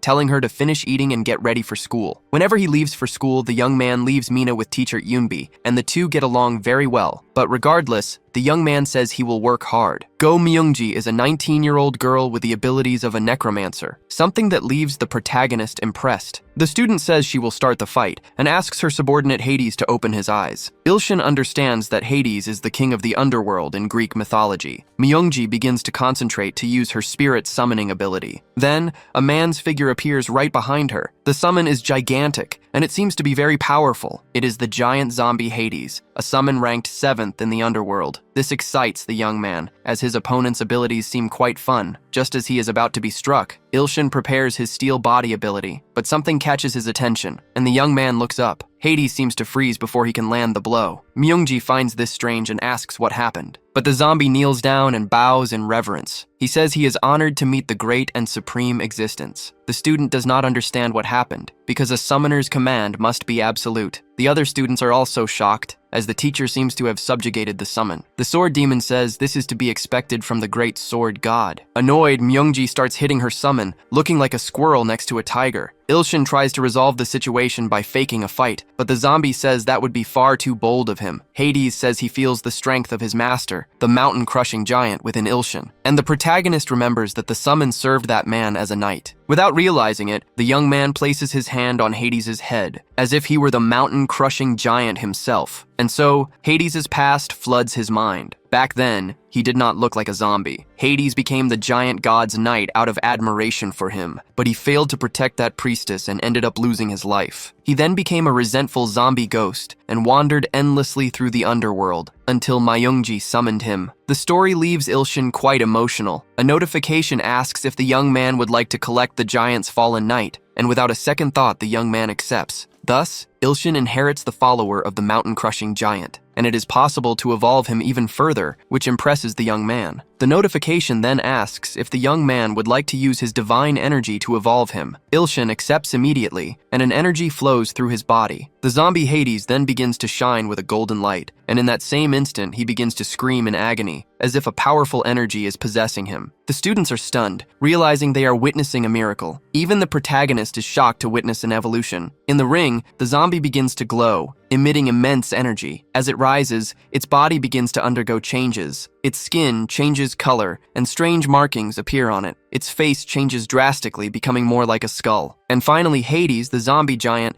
evolves into the nocturnal Hades paladin. Yunbi watches it all unfold, saying the boy must be truly incredible to pull this off. The notification states that the nocturnal Hades paladin still has the potential to transcend. The moment the evolution is complete, the creature kneels before Ilshin. It thanks him for his grace and declares it will become his shield. A new notification announces that Ilshin now has 4 S-class believers capable of transcendence. Myungji is surprised to see that Hades has evolved and can now even speak. But after everything that has happened, Ilshin begins to feel sick. The young man loses his balance and begins to fall. Worried, the sword demon and Miri leap over the ring's railings. They all rush to the professor's side at once. His face is suddenly deathly pale. Hades reassures them all, saying the young man is merely sleeping. The 2 worried believers are relieved. The sword demon says he will protect him until he is ready to awaken. This all happened because believers must consume divine power to evolve. Ilshin used more power than he realized to evolve such a strong creature. Now the young man seems to be having a pleasant dream. He is lying in the lap of a beautiful woman with a divine air about her. The young man thinks that infinite abundance is being quite generous today. Ilshin now has the ability to meet his followers directly. The woman says he used a great deal of divine power, so he must rest to recover it. Meanwhile, infinite abundance runs her hand over his head. A golden energy flows from her fingers, bringing the young man immense pleasure. He feels like he is truly in paradise. But he could never imagine that while he rested, a demonic being was approaching. Yunbi is on the computer while Mina waits beside her. The girl says she is bored and asks when Miri and Ilshin's class will be over. But before she gets an answer, the young woman has an idea. Knowing she would get bored, the girl brought something with her in her backpack. Tapping on some kind of case, the girl asks if the person inside wants some candy. In that instant, the object begins to shake uncontrollably. Mina then teases it, saying she is not going to give it any candy. Yunbi thinks she preferred the old Mina, no matter how rude she was. She then starts to think about the matter her father and Yuhyun went to resolve, since the girl would be a great help. Suddenly, a desperate scream followed by a falling lollipop interrupts her thoughts. Sung Mina is trembling, standing in front of Yunbi. The girl has a desperate expression and repeats the word no over and over. Thinking the girl is upset about the lollipop, the woman says there are still plenty of sweets left. But Mina hugs the woman tightly, looking truly terrified. She just keeps repeating the word monster, and says this monster has come to devour her. A hooded man stands before the building and says this is where the sacrifices for the god are hiding. He says there are 2 seeds for the abyssal dragon, but one of them is not yet ripe. 2 people on the street grow suspicious when they see the hooded figure. They decide to call him over to confirm his identity. One of the men approaches and warns the person that he will be in serious trouble if he enters wearing those clothes. Placing a hand on the individual's shoulder, he asks him to show his identification, but in the blink of an eye, the hooded figure makes a swift move, ripping the head off the man in front of him. The other guards, desperate, begin to approach. They run toward the hooded figure. He again moves with incredible speed, rushing past them. He wounds them mortally without his hood even falling. With a wave of his hand, the man finishes the job and shatters the ground with complete ease. This causes an intense noise that can be heard even from outside. Pieces of the building fall on top of him, and the man asks where the sacrifices for the god are. He continues to walk as a red alert begins to sound. The hooded man says there are only 2 sacrifices for God. The rest are nothing but trash. The warriors who have appeared try to surround the invader. As they approach, a golden energy can be seen radiating from the man. Then, his expression suddenly changes. Upon seeing Sung Miri, the hooded man realizes he has found what he was looking for. With a sinister smile, he says he has found one of the seeds, the immature sacrifice, and the warriors trying to stop him are thrown toward the stairs. Everyone is shocked by what is happening and asks who the invader is. The hooded man is destroying everything he touches. Holding a rock, the attacker calls them irritating parasites and crushes it with the greatest of ease. His eyes glow red, and he orders them all to die, sending debris from the building flying toward the people. Stone fragments fly out, striking all the warriors. A few of them head towards Sung Miri and the sword demon, but the swordsman quickly draws his weapon. He manages to block the stones with his blade, but he feels the sheer force of the impact. An alert tells everyone to evacuate to the bunker immediately. Since the director and the S-rank hunters will arrive in about 10 minutes, they are advised to avoid fighting the invader. Miri asks the sword demon to take Ilshin to the bunker while she buys some time, but he suggests asking Hades to do it instead. But with a frightening smile, the hooded figure says that will be impossible. And suddenly a creature begins to emerge from the ground. A gigantic monster appears and begins to roar. The creature begins to gather energy in its hand. It creates a vortex of power that swirls around it. Miri and the sword demon stare in shock. A violet dome covers the outside of the building, and the monster says that no one will save them from it. Miri identifies it as a territory barrier, something only king-class monsters can create. The sword demon tells the girl to run to the bunker. He decides he will distract the giant alligator. He moves closer, preparing to strike with his sword. But as his sword makes contact, something feels wrong. He is immediately thrown against the wall. He suffers immense damage from the impact. The irritated monster asks how the demon dared to do such a thing, but it turns toward Miri and asks where the sacrifice is. With a determined gaze, the girl faces it fearlessly. She unleashes a blast of electrical energy, striking the monster. Meanwhile, inside the bunker, Mina is trembling with fear. The girl senses her sister is in danger, and suddenly vanishes as if by magic. Miri is still fighting bravely, using her electrical energy against the monster. The sword demon notices something and shouts for her to watch out. The alligator monster withstands her attacks and begins to close in. It finally grabs her in its gigantic hand. The sword demon tries to recover and calls out to his god. He says he is sorry, but he has no other choice. The monster is crushing Miri into the ground, and from the palm of its other hand, small hands emerge and reach for the girl. In desperation, Miri can only think of her teacher, but suddenly, Mina appears and uses her mental control ability. She orders the monster to stop hurting her little sister. The alligator turns to the girl, still holding Miri, and he realizes the dragon seed appeared on its own, but Mina's mind control does not work on the monster, and inside her backpack pocket, the case begins to shake more. The young woman then throws the backpack away, saying they are too noisy and her sister is in danger. She then tries to use another ability, but the alligator attacks with its tail, striking even faster. The strike misses Mina, but the force of the impact sends her hair flying, and suddenly, a large tail begins to wrap around her. The monster's tail begins to lift her up, and the alligator says he will sacrifice her soon. Beating on the monster, Mina orders him not to hurt her sister, but the alligator ignores her and says he will begin the ceremony. The disgusting little hand moves closer and closer to Miri's face,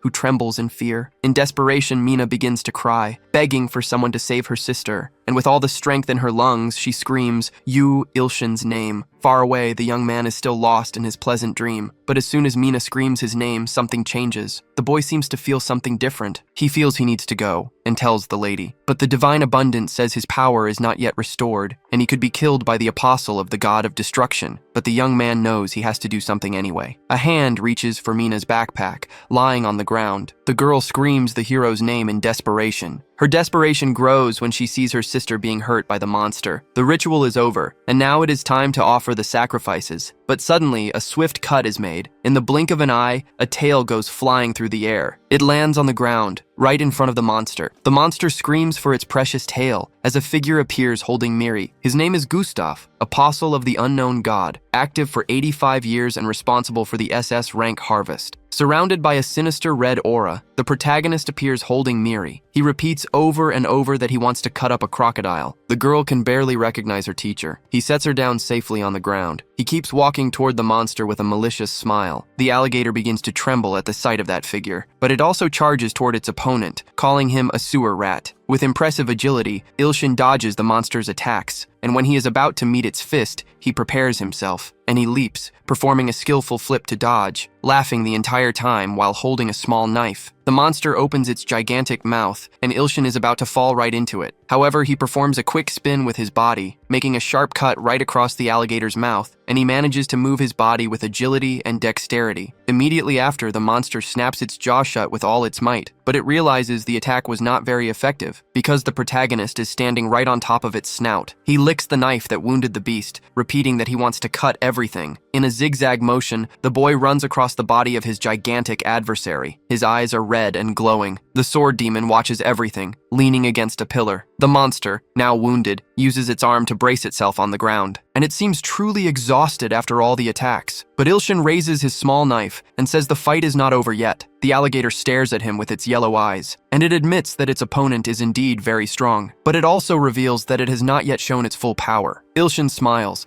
and says that this is going to be a lot of fun. The monster says that if the boy becomes a sacrifice, the great god will be very pleased. The giant's arm begins to be enveloped in a dark energy. Meanwhile, the protagonist raises his knife and asks his opponent to show his true power. The savior of eternity is disappointed because he is using swords instead of his muscles, and the soundless nightmare supports him, waving carnivorous flowers. Ilshin realizes these followers are not helping, but when he looks forward again, he notices the enemy has changed. It is now much smaller, but with a stranger and more sinister appearance. Picking his nose, the boy does not seem impressed by the final transformation, and he decides to attack. Leaping toward his opponent, he strikes it with a swing of his small knife. But the blow causes no damage. The boy cannot cut it, something unacceptable for the sword god himself. So Ilshin does not give up and launches a new assault. He strikes the black alligator in several places with a flurry of attacks. Several cuts land in a fraction of a second, until suddenly the enemy grabs the boy's arm. And it says that with that tiny sword, he will not be able to cut even a dragon sent by God. And with its other hand, the alligator lands a powerful punch on the boy. He feels the heavy impact and is wounded. He is also thrown back with tremendous force. He slams hard against the wall, creating a loud crash. The enemy begins to approach Ilshin, who is still on the ground, unable to move. The alligator does not wait, grabbing the young man's head in one of its hands. With its other hand, it prepares its next move, once again using its small claws to offer Ilshin as a sacrifice. But the young man opens his eyes and tries to react. The foul little hand begins to be enveloped by a dark energy. The monster is ready to carry out its duty. Ilshin, in turn, tries to use his pinky finger to heal himself, but a notification informs him that he lacks sufficient divine power to use his skills. With few options left, our hero considers what to do next, and a new notification appears, warning that he is about to die. The protagonist tries to think of a plan to escape. Several urgent notifications appear, trying to warn him of the danger. One of them announces that he is on the verge of death. The alligator continues to hold the young man's head. He begins to feel his mind growing hazy. Then suddenly, a warrior appears behind them. The reptilian monster is caught by surprise. It is Hades, who has come to protect his new master. But he is unsuccessful, repelled by the alligator's punches, and is thrown back in that same instant. Ilshin begins to think it would have been better not to become a god,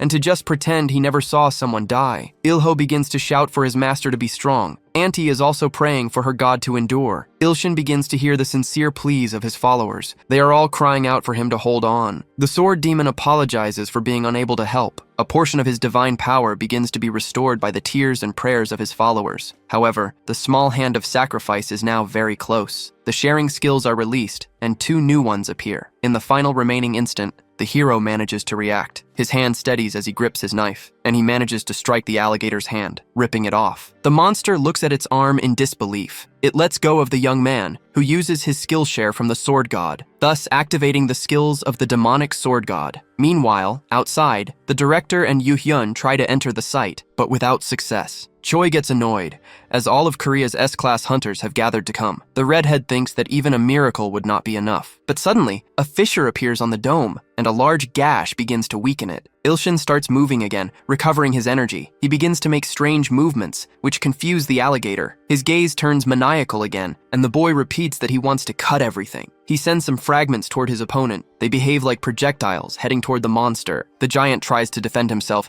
admitting that this is quite dangerous. And after a few seconds, the attacks stop. The alligator watches everything, attentive to the boy's movements. Then he observes his body and sees that he has no new wounds. He then asks his opponent what he did. Ilshin just repeats that he cut everything, which makes the giant furious. He lunges at the boy, preparing a punch, but then he notices something different about his body, and he feels as if his waist is loose. A grievous wound has been inflicted on the alligator's belly, and also on both his shoulders, which detach from his arms. The monster screams, a mixture of pain and rage, and the barrier blocking the building begins to glow. Then it explodes like a real bomb. The alligator is on the ground, defeated by the protagonist. As he tries to crawl away, he asks how the kid dared to do this. But looking into the boy's eyes, he feels something different. It is as if the monster understands in that exact moment that this is the essence of nature, as if Ilshin's face is shrouded in a halo. And the monster feels that this is the first time it has wanted to flee when facing someone, because that is not just any enemy, it is a majestic being. Its remaining arm then begins to turn to ash, and Ilshin makes just one movement with his arm. His body is charged with golden electrical energy. The protagonist finally massacres Gustav, the apostle of the god of destruction, and the apostle counts as a sacrifice worth 5 S-classes. After finishing the job, the boy ends up falling to his knees, and his mission to become a lower-level demon evolves a little. The director manages to approach Ilshin and shouts his name. Approaching, worried, the man says that the boy cannot die, but his arm falls. The boy is out of strength. Choi screams in desperation, and Yuhyun realizes the gravity of the situation. Hades approaches and informs them that his master is sleeping. The two men are confused by this information, but the hero seems to be in another dream once again. This time, carnivorous plants are part of the landscape. This is the realm of the creature known as the Soundless Nightmare, and the boy is lying in the mouth of a carnivorous flower. The nightmare says that as long as his body is bathed in its saliva, no poison or curse will be able to harm him, and the nightmare warns him that he now has only one chance left. Then, it begins to move its gigantic tongue, and Ilshin begins to slide down into the creature's mouth, going deeper and deeper into the flower's structure. Suddenly, the boy wakes up as if from a terrible nightmare. Mina is by his side and tells him he has been asleep for a week, but in the protagonist's mind, it felt like much more time had passed. The girl moves closer and asks if he is okay, saying it looks like he had a nightmare. A notification announces that Sung Mina's wish came true, and she is now his believer. The girl is a strong follower, worthy of 2 S-classes. This makes the protagonist very excited and optimistic. A new notification suggests that the boy try asking for a kiss, as she might do it gladly. This makes Ilshin blush instantly, but out of nowhere, a huge monster appears, interrupting the moment. The two youths approach, frightened. Mina grabs the boy, saying she is scared. It seems to be an offering from Ilho, a large fish. The boy wishes for his great god to eat well and recover quickly. Relieved, Ilshin realizes it is not a threat and wonders what the hell Ilho is doing. Hearing the noise, Choi goes to check what happened and enters the room startled. Miri and the sword demon enter right after to see what happened. To lighten the mood, Ilshin asks what they think about having shark fin for lunch, and he uses his crushing god's index finger, sending the gigantic fish falling outside. Choi and Miri stare at the enormous creature. The protagonist explains that it is fresh because he caught it himself. Sometime later, we see room 3-3 of the academy. Ilshin is accompanied by his faithful follower, and he seems anxious. As he enters the room, the students gossip that this teacher is the association's secret weapon. He was the one who took down the SS-class monster while everyone else was hiding. But no matter how quietly the students speak, the young man can hear everything. The sword demon then slams his weapon on the floor with all his might, and says that everyone must now recognize the greatness of the sword god. Myungji, the class president, orders everyone to bow, and the entire class gives the teacher a very respectful bow. Ilshin is moved, as this is the first time he has ever received a salute. After the incident with Gustav,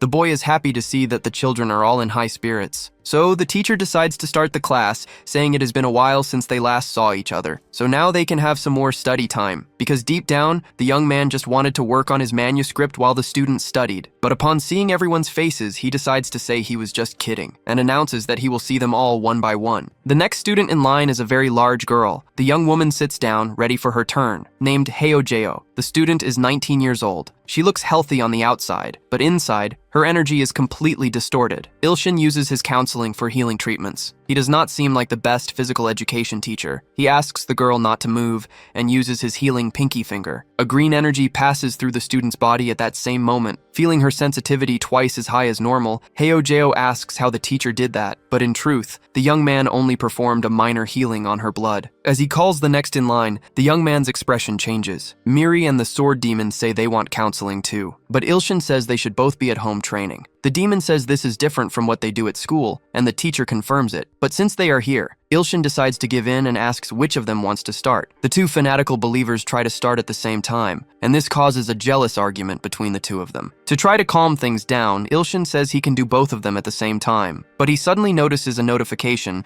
that a prayer from the devotee auntie has arrived. The ants are all gathered praying, and they ask their god to save them, and they say they are too weak to stop the enemy. In that same instant, other notifications start popping up. All of them show an extreme danger level. A truly urgent situation is happening in Entria. An army of sinister creatures seems to be attacking. Monsters of various kinds are heading toward the faithful, including the apostle of the ruler of the abyssal swamp, summoned by the goddess Arachne, and also the apostle of the beast of power and deception, summoned by the same goddess. Besides them, the apostle of the fire that shines in the sky is present, a wielder of great and terrible flames. Ilshin is shocked to see that 3 great apostles are involved. All 3 are comparable to or much stronger than Gustav, and if nothing is done, all the ants will be exterminated. The remaining time until all the apostles sent by Arachne arrive is 78 hours and a few minutes. And besides the great apostles, millions more are also coming. The protagonist realizes this is the same as dumping insecticide from a truck. He wonders how he will protect everyone when he almost died fighting Gustav, who was just one man. As the young man suddenly falls silent,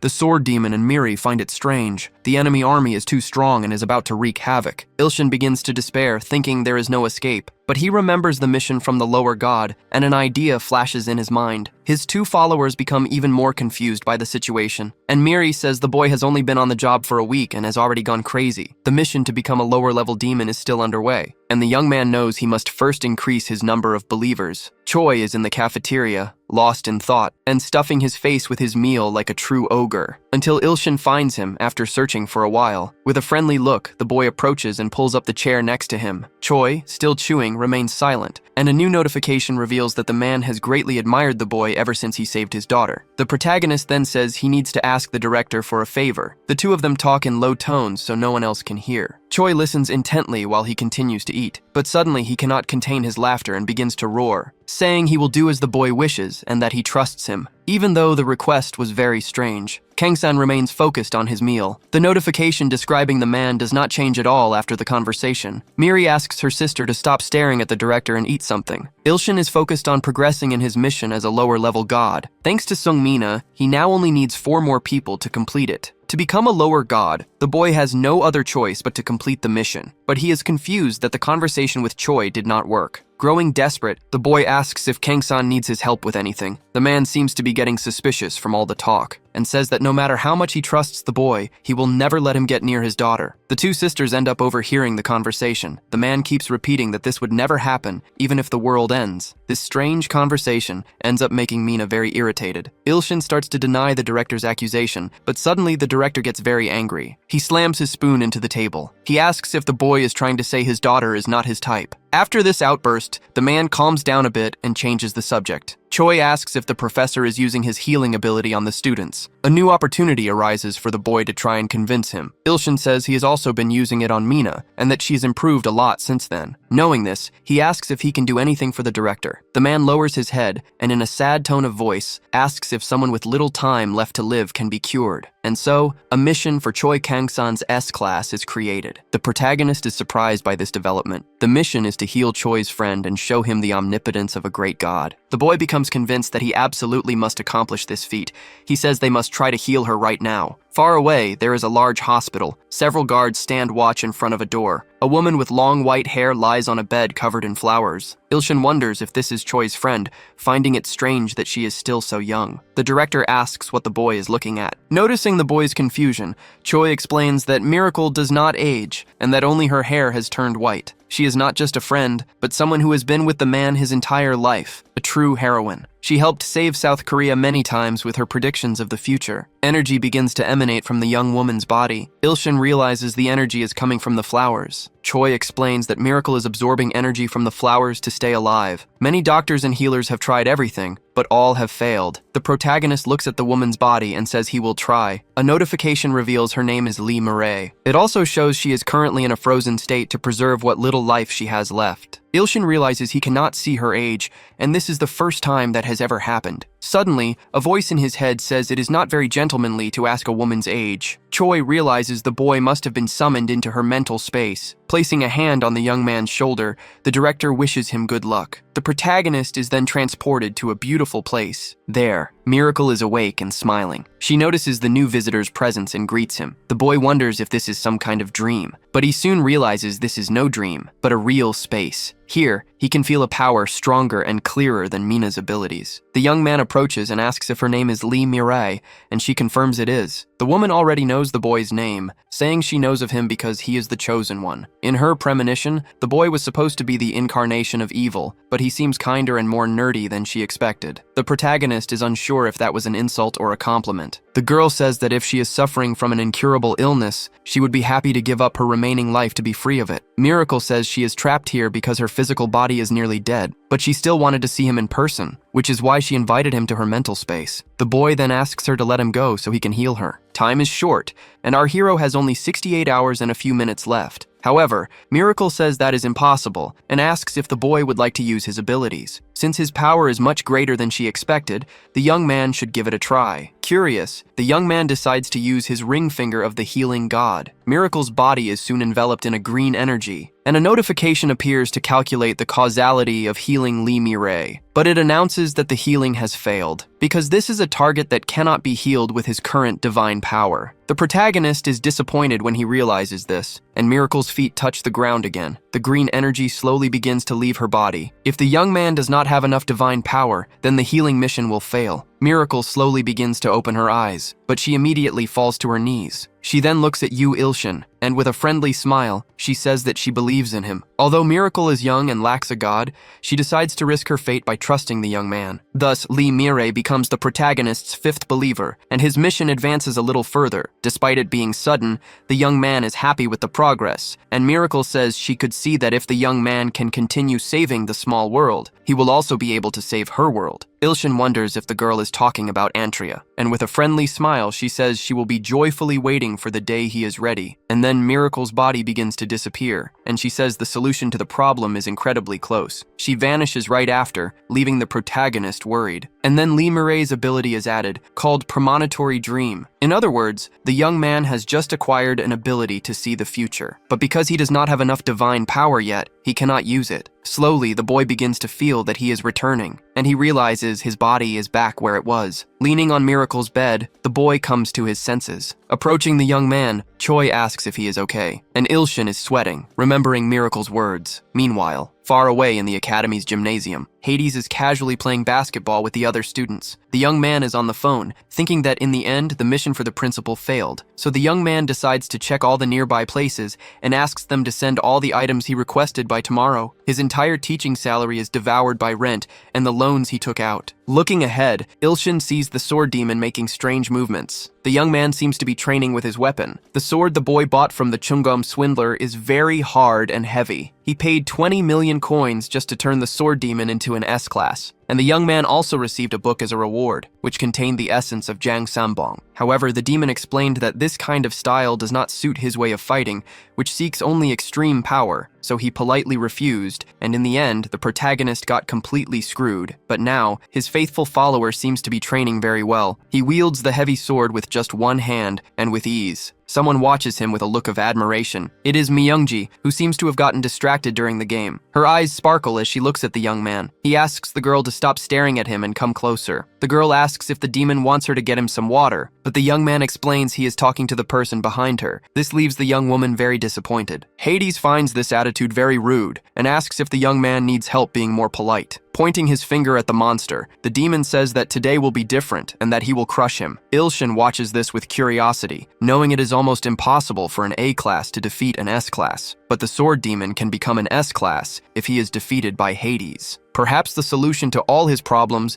is the sword demon himself. The two followers then begin to fight at that very moment. The sword demon has already mastered the heavenly demon's divine sword to its limit. With a vertical strike, the young man uses all his strength. He remains in an attack stance, unable to see his opponent, but he is surprised by a blow to the back of his neck. Hades says the attack was well thought out, but it is still not enough to take him down. Frustrated, the young man says he will still get him, and he collapses after saying this. Hades catches him on his shoulder and says he will soon catch up to him, that is if he is still alive by then. He announces that he will take the sword demon to the infirmary. Myungji runs after them and asks him to wait, saying she will go too. Ilshin thinks that the sword demon will indeed become an S-class one day. The problem is knowing when. The boy takes a drink as a notification pops up. A notification announces that the Godmaker's assimilation rate has slightly increased, and Ilshin's power has been slightly strengthened. He must have already drunk about 2,000 bottles of the potion, and yet it has only increased by 1%. Meanwhile, Mina is focused, using a skill on her sister. The girl is currently trying to release Miri's seal, but the process seems to be causing the young woman great pain. Both of them struggle greatly to perform the procedure. However, after a while, Mina loses her strength. Wiping away her sweat, the young woman says that everything is fine, and Ilshin thinks that the solution may not be the sword demon, but Miri instead. The moment the protagonist approaches, the girl remembers the conversation she overheard between him and the director. She instantly gets annoyed and turns her face away. Ilshin tries to ask the young lady what is wrong, and she just says her name, Mina, shouting for him not to call her young lady, but to use her name. Realizing things are getting complicated, the protagonist decides to offer her a sweet, and the young woman's mood changes immediately. She runs happily toward the lollipop. The mission from the lower-level god continues to progress. Miri and the sword demon can become S-class, and then the hero will have exactly 10 followers at that level. But there is not much time. The boy has 48 hours. So the teacher calls for his student Miri. He says he needs to leave for a moment, asking the girl to take care of the sword demon when he wakes up. Ilshin explains that he has something very important to do, and the curious girl asks what it is. The young man says with a smile that he needs to sleep. He walks toward his bed, stretching as he goes. But suddenly, he sees a sword hilt in his path, and he realizes it is the heavenly sword. The solution Miracle mentioned is very close. The young man begins to straighten his bedsheet. He decides to undergo a hellish training with the Dream Chasers. Since time in dreams is much slower, 2 days of training can become more than 3 months. Soon, the protagonist is transported to the Temple of the Heavenly Sword. The imposing man sits on his throne. Ilshin knows this is the domain of the Heavenly Sword that cuts all things, and it is the first time he sees him. His eyes stare at him with determination and focus. The boy remembers that he almost fainted when he met him, but that is not important now. The young man entrusted the Heavenly Sword with the repair of his knife, which broke in the fight against Gustav. The Heavenly Sword replies that the blade still needs more time. For the great god to lend him something, he must pay 1 million coins. The price is much higher than before, and the man says he needs insurance in case the sword is destroyed. With little choice, the boy decides to pay the agreed-upon price. He becomes a little suspicious that the Heavenly Sword is stalling on the repairs just to squeeze more money out of him. As soon as the amount is paid, a rift appears in the wall. A brilliant light shines from it, and then a longsword appears. Ilshin asks what this is, and the Heavenly Sword smiles. But the weapon is just a wooden sword. Annoyed, the protagonist says the Heavenly Sword should at least keep his word. However, the man tells the boy not to be fooled by its appearance, saying the weapon is an excellent sword. The wooden sword is made from a plum tree and was used by the founder of the Manhua sect. It is also 850 years old, so it really does not seem bad. Since he is in a hurry and has already paid, the young man decides to try it out, and with a firm voice, he invokes the power of the sword. A notification states that it will be a miracle if the wooden sword reaches 50% of its power. The more the boy uses it in his dreams, the higher its rate will become. The sword begins to react, as if trying to give its wielder a hint. But if the notification said it would be a miracle for it to react, the boy wonders what could be happening. Then the training begins with the all-cutting Heavenly Sword attacking out of nowhere. Ilshin uses his new weapon to block the incoming strike. He is stunned to realize he succeeded. The all-cutting Heavenly Sword taunts him, telling him to attack now. The boy's remaining time drops to 30 hours. Ilshin remembers that he has never landed a successful attack since the dream training began. The Heavenly Sword has blocked an incredible 10,000 attacks so far. The hero then decides to take a few more potions. After a few hours, he begins to feel exhausted. After training for some time, the protagonist finally sees the Heavenly Sword's weakness. He decides to exploit it after all that training. He moves past his opponent with a quick, straight slash. The Heavenly Sword is caught completely by surprise. And finally, our hero manages to land a successful blow. With a confident smile, the boy is pleased. Now, only 20 hours and 30 seconds remain. Ilshin takes another potion after his attack. The Heavenly Sword acknowledges that the boy is incredible and asks for a potion as well, but the protagonist says there is no way he will give him one. This leaves the deity completely enraged. The eternal seeker of truth then grows tired of this and decides it is his turn to train the hero. Ilshin is thrown from one side to the other. In the chaos, he ends up dropping a vial of the potion. Elsewhere, a war of muscles is about to begin. The eternal seeker of truth prepares himself with his metal skin and whips. He attacks the boy without mercy. This is not a metaphor, the man actually has a whip, but he ends up complimenting the protagonist on his muscle gain. He decides to start light, making the young man lift a 2-ton dumbbell. Ilshin gives it his all, thinking this is all to protect the ants. With great effort, the hero manages to lift the dumbbell, but he is truly pushing his strength to the limit. And even if it is only for a short height, he manages to lift the weight. The eternal savior then applauds his efforts, but says the boy needs a potion to prevent muscle loss. Ilshin then immediately consumes another potion. More time passes, and the protagonist now has only 10 hours left. The soundless nightmare says it is time to train with him, but if the boy falls asleep there, he will return to reality, and it is not yet time. And so, a truly challenging battle begins. The hero lands several sword strikes on the carnivorous flower, making it feel his blows on its stem, but the monster is gigantic and extremely resilient. The soundless nightmare then begs the boy to be more aggressive next time. More time passes. Now the young man has only 1 minute left, and his rate is at 49%. He knows he would need to drink 2,000 more potions to achieve it, and there is no time. But upon hearing the nightmare's request, something comes to mind. So the boy charges forward to attack him with everything he has. He decides to test this approach and see what happens. He holds the sword with both hands, ready to be far more aggressive. A confident smile is plastered on his face, and he wants to know how much he has improved. Like a lightning bolt streaking across the sky, the boy flashes past his opponent, cutting him down, and the soundless nightmare is overjoyed to see such aggression. The plant's body is visibly wounded after the strike, and Ilshin tells the nightmare to stop acting like a masochist. Now our hero has only 1 second left. After so much effort, our hero is exhausted. A notification announces that his rate is at 49.9%. This leaves him extremely frustrated, as he needed to reach 50. But behind the boy, one of the carnivorous flower's stems begins to stir. The monster draws closer to the boy. It says it likes the last sword he used much better. And finally, the assimilation rate reaches 50%. From this moment on, the boy has the power to intervene directly in Godmaker's world of Antria. To Ilshin, this does not seem like a big deal. The young man feels he has been deceived, but with the increase in the rate, the physical and mental strength of all A-class followers increases. Suddenly, several urgent warnings begin to pop up, because the holy war that decides the fate of the god Yu Ilshin has just begun. The protagonist remembers he needs to go to the school roof, as the package he ordered should be there. Meanwhile, we see the gates of the kingdom of Antria. The feared monsters begin their approach. The creatures are acting on orders from Lady Hyona. She comments on how the castle is so resilient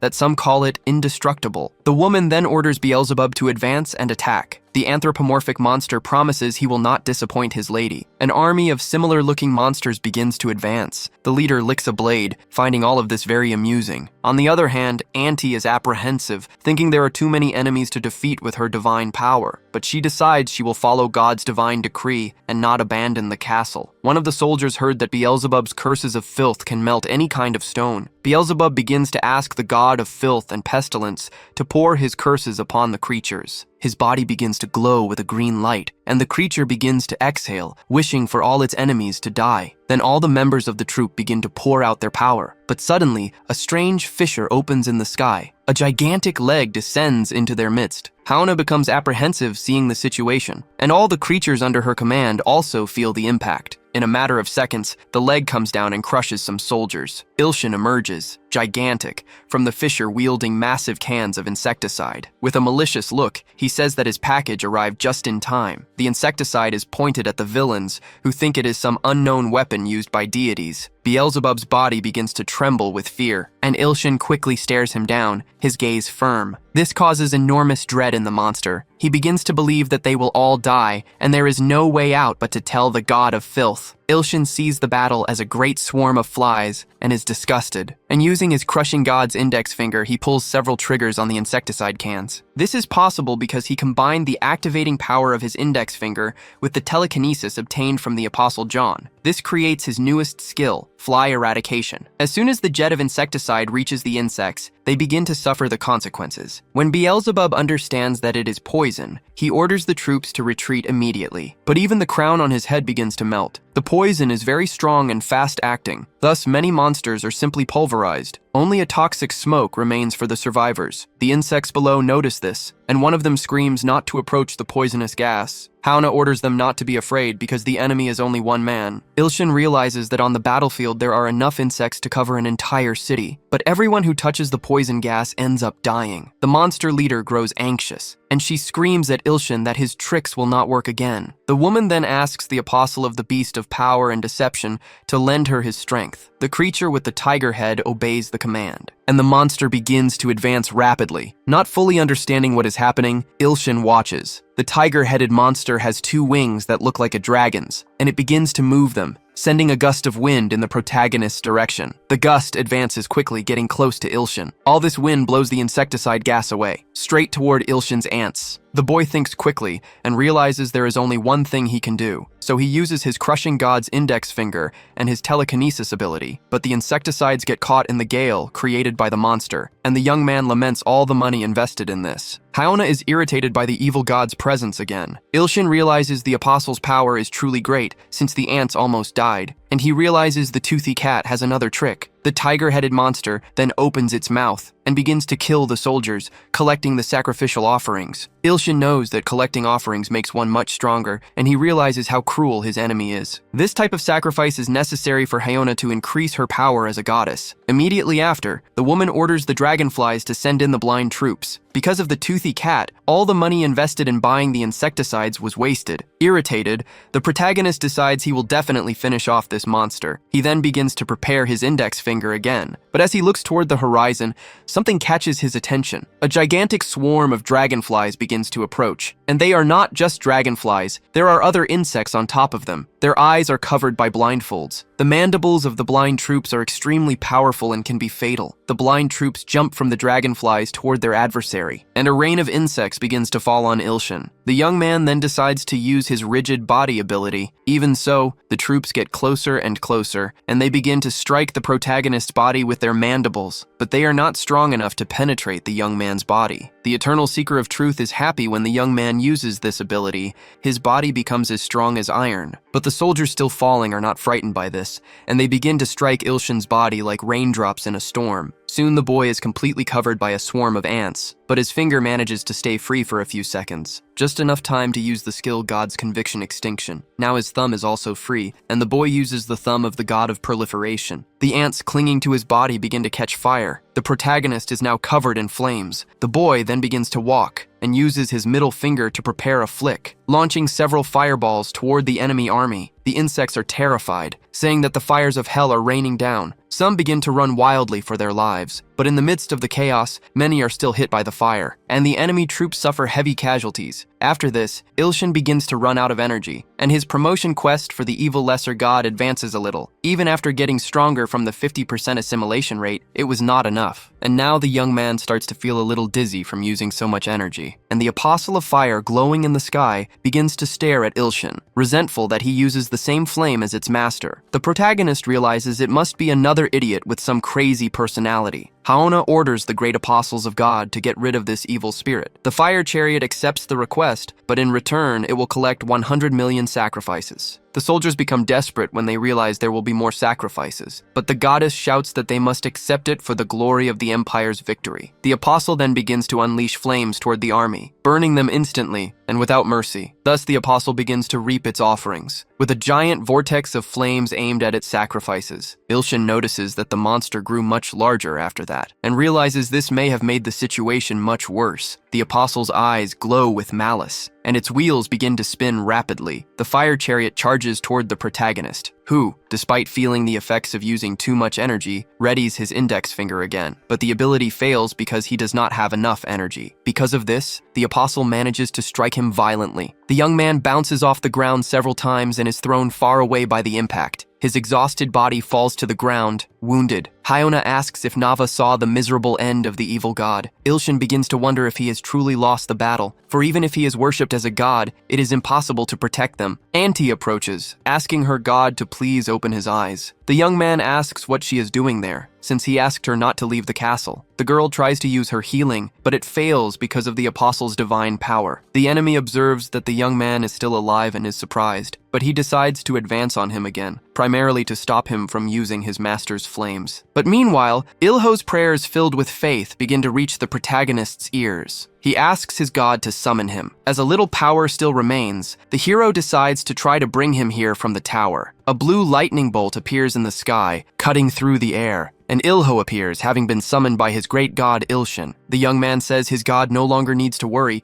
because he killed many of these monsters in the tower. But in that exact moment, a gigantic mouth with sharp teeth approaches, and the tiger-headed monster quickly snaps him up, saying that Ilho was nothing more than an insect eaten in a single bite. Anti becomes desperate seeing what happened. For Ilshin, this is the end, as he can no longer move even a finger. But suddenly, a notification announces that the repair of the celestial sword that cuts through anything is complete. And during the repair, some things were discarded, so the repair is free of charge. At that moment, a large fissure begins to appear in the ground, and the great sword emerges with tremendous energy. From within a fissure in the ground, a gigantic sword emerges. As if drawn by a magnet, the sword flies to the hero's hand, and as soon as the young man holds it, a blue energy courses through the weapon and him. In that same moment, Ilshin feels his energy returning. With his strength renewed, the protagonist manages to get to his feet again. The fire chariot senses that things have become very dangerous. Ilshin uses his skill sharing, and the other monsters begin to fear what comes next. It is the power of the heavenly demon realm, and upon seeing such power, they all begin to flee. With a dark expression, the young man asks if they are going to start running. The first to be targeted is the fire chariot. Ilshin quickly approaches the apostle and strikes him squarely, wounding him in the blink of an eye. The monster is hurled forcefully to the ground, and its body, molded by its mistress, is left damaged. The other serpent-like monster is the next victim. Its necks are cut with absurd speed, and the heads fall to the ground. The monster is defeated. After the strikes, Ilshin takes his stance, holding his greatsword. The tiger-headed monster is sent flying away. Ilshin wants revenge for it eating Ilho, but his power is still an issue, and he wonders if he can use the heavenly demon's realm one more time. Placing a hand on his head, the boy thinks this is all becoming a mess. The monster realizes its adversary used too much power, so it opens its mouth and lunges toward its opponent. It decides this is its chance to finish the boy off, but before it can strike, the monster senses something. The tiger quickly tries to halt its flight. Its expression changes completely as it senses an immense power coming from Ilshin's body. A powerful aura emanates from the boy's body. This happens because Sung Miri's seal is destroyed, and now the girl has the potential for transcendence. Ilshin is overjoyed and feels that small miracles are starting to happen. His mission as a lower-level god evolves. Thanks to Miri, his divine power is being restored. This means the young man is now able to unleash the heavenly demon's realm on the fanged cat. The monster in turn is frightened and decides to avoid a direct confrontation. But a bizarre sound begins to cut through the silence. Worried, Ilshin looks back, trying to find its source. The moment he understands what it is, his eyes widen. The headless monster begins to rise again, now much larger. This is because the monster's body is blessed with immortality, so his mere sword cannot kill it. The severed neck begins to regenerate, forming a brand new head. The monster's energy is now renewed. The protagonist observes the situation and begins to understand what he is up against. The apostle of the ruler of the abyssal swamp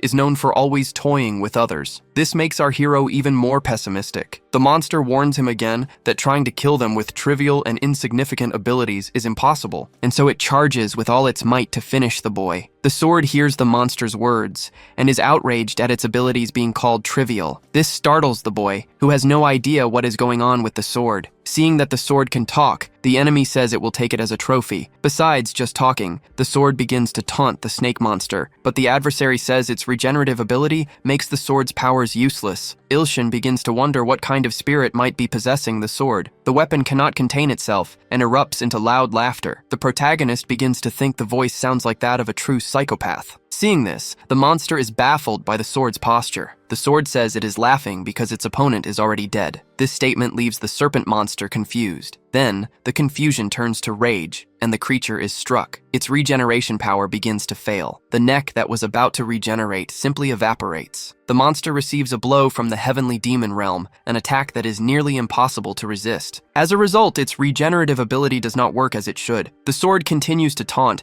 calling its opponent a very bold little snake. Ilshin defeats the ruling apostle of the abyssal swamp, and the sacrifice is absorbed. The apostle is a great sacrifice and counts as 2S class. As such, his lower-level demon mission advances. A black energy begins to emanate from the sword and the young man's body. He feels his energy increasing and asks what will happen when he gets all 10. But then, from above, another creature begins to approach. Ilshin looks toward the presence he is sensing. But the tiger-headed monster says it is too late and that it will tear him to pieces. The monster's wings begin to beat, sending a blast of wind. It rushes quickly toward the protagonist's body. The tiger-headed monster's power surges forward. Ilshin deflects it with a swift strike of his sword. The sword praises him, saying he is adapting to the moment. The protagonist is annoyed with the fanged cat for attempting a surprise attack. The tiger is completely shocked to see its charge has been blocked. In desperation, it tells the boy to wait, and Ilshin thinks the enemy is resorting to tricks. Suddenly, however, the monster's belly begins to form strange, painful bulges. The young man is shocked to see this happening. After this, the tiger monster begins to plummet from the sky. It crashes into the ground like a meteor. Screaming in agony, the fanged cat cries out from the immense pain in its stomach. Its eyes even roll back from the pain. And suddenly, a black shape bursts from inside the creature's belly. Ilho emerges from the creature's belly using his muscle ability. Elated, Ilshin is happy to see his follower is still alive. The warrior says that a large monster who thinks size is everything can always be defeated from the inside out. Ilshin gives his follower a thumbs up. But right after, the young man begins to fall, and the sword says, "This is a very troublesome servant." Now that they have some time, the hero asks the sword who it is. The weapon replies that he should listen carefully, as it is an honorable being. But the dramatic pause only annoys the young man with all the suspense. But before answering, the sword seems unable to remember clearly. Ilshin begins to suspect it is the heavenly sword's kitchen knife, but the voice is completely different. The young man tries to ask the heavenly sword, but it ignores the question. The protagonist starts thinking there is no other option but to ask for a refund. But lost in thought, the boy does not realize the fire chariot is alive. It begins to complain about losing its body and says it will never forgive him. Ilshin picks his nose as he watches the whole outburst. The monster demands the priestess make more sacrifices so it can gain more power. Hyona offers a sacrifice of 100 million, then raises it to 1 billion, but the monster says that is still not enough. The fire chariot needs the entire 100 billion at once. The demand leaves the priestess shocked, and the flaming monster, with hatred in its eyes, demands that she offer them. From a distance, the army of soldiers sees a great flame. It rapidly advances toward them, killing them all. Hyona begs the apostle to stop, saying this goes beyond their contract and the emperor will not forgive it. But the flaming beast does not stop, saying it needs more and more sacrifices. Ilshin watches the scene and begins to understand the gravity of the situation. The monster continues to feed with every passing moment. The area becomes a true hell, engulfed in flames. All that remains is a trail of destruction. Nearby, Ilho lifts a gigantic boulder. He challenges the monster to be his opponent, since all it does is boast about its size. The young man's strength is so great his feet sink into the ground. He hurls the gigantic boulder toward his adversary. The rock flies like a projectile, closing the distance. But as it gets closer, it begins to melt. Its flames are so powerful they manage to protect it. Confident, the monster tells them to behold the power of its master, the fire that shines in the sky. The creature's face is completely consumed by fire. Ilho is confused and asks Ilshin for advice on what to do next. The sword is irritated by the question, believing Ilho to be incredibly naive. Excited, the protagonist asks if his weapon has a good plan, and the sword says a head that uses such insignificant flames must be cut off. As expected, the ideas that come from the sword are anything but normal. The area is already starting to look like the inside of a volcano, but the weapon insists, saying there is nothing in this world it cannot cut. Ilshin thinks it might sound insane, but right now there is nothing else he can do. So, gathering his courage and determination, he thinks he has to try. He readies the sword, raising it with both hands. He uses his sharing ability, activating the sword demon, the divine sword of the celestial demon. The fire chariot is shocked to see the young man approaching. The young man is already near the fire and keeps advancing, but the monster does not seem intimidated and asks if that is all the boy has. Ilshin thinks that even if the celestial sword repaired his weapon, it must have a limit, and that he should have thought more about this when he learned the delivery was free. The enemy, meanwhile, is extremely confident and optimistic. Suddenly, the confident smile disappears from the creature's flaming face. It transforms into an expression of suffering as the creature screams for its body. A violent explosion then erupts. The sword says the opponent has been cut. Ilshin thinks the sword is being pretentious, since he was the one wielding it. This time, the young man does not pass out,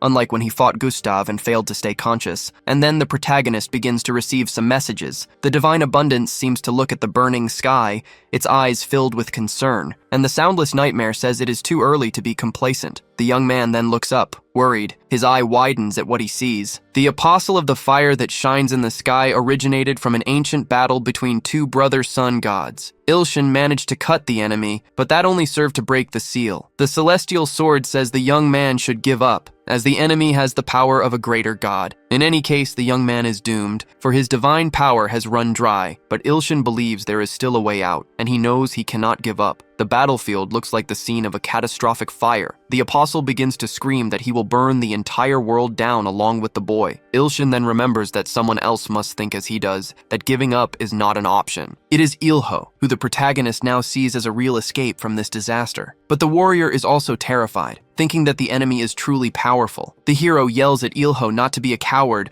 and to offer a sacrifice at once. The boy's eyes seem to ignite at the command. Then the small fighter grabs the tail of the enemy that ate him. He begins to spin it non-stop with surprising speed and offers the beast as a sacrifice to his god. Ilshin grows excited, realizing just how incredible this offering will be. The apostle, meanwhile, believes that whatever they do now is useless. The tiger-headed monster is thrown with great force. The protagonist begins to absorb it with his index finger. Soon, nothing remains of the beast that was thrown. An energy cloud forms, similar to a black hole. Ilho's offering is truly a powerful sacrifice, equivalent to 2 S ranks. With this, the low-level demon mission is now complete, and so he is promoted to a low-level evil god, and immediately after, he cracks a confident smile. He feels the divine power of a low-level god coursing through his veins. Excited, Ilho raises his arms and asks everyone to hail Lord Yu Ilshin. Auntie begins to pray even harder to help her god. The young man is thrilled to see that his subjects truly see him as a god. The apostle says that further fighting is useless, and that if he must, he will burn him along with his world. But the young man raises his middle finger in defiance and orders the enemy to shut up. He says it is already hot enough here, so the apostle should just get lost. Ilshin's blow lands squarely on his opponent's chin. He feels the impact, but says that tricks like that will not work. The protagonist realizes the enemy is incredibly strong, and this becomes clearer with every passing moment. He thinks it might be because of the 100 billion sacrifices he received. Even after being promoted to a low-level god,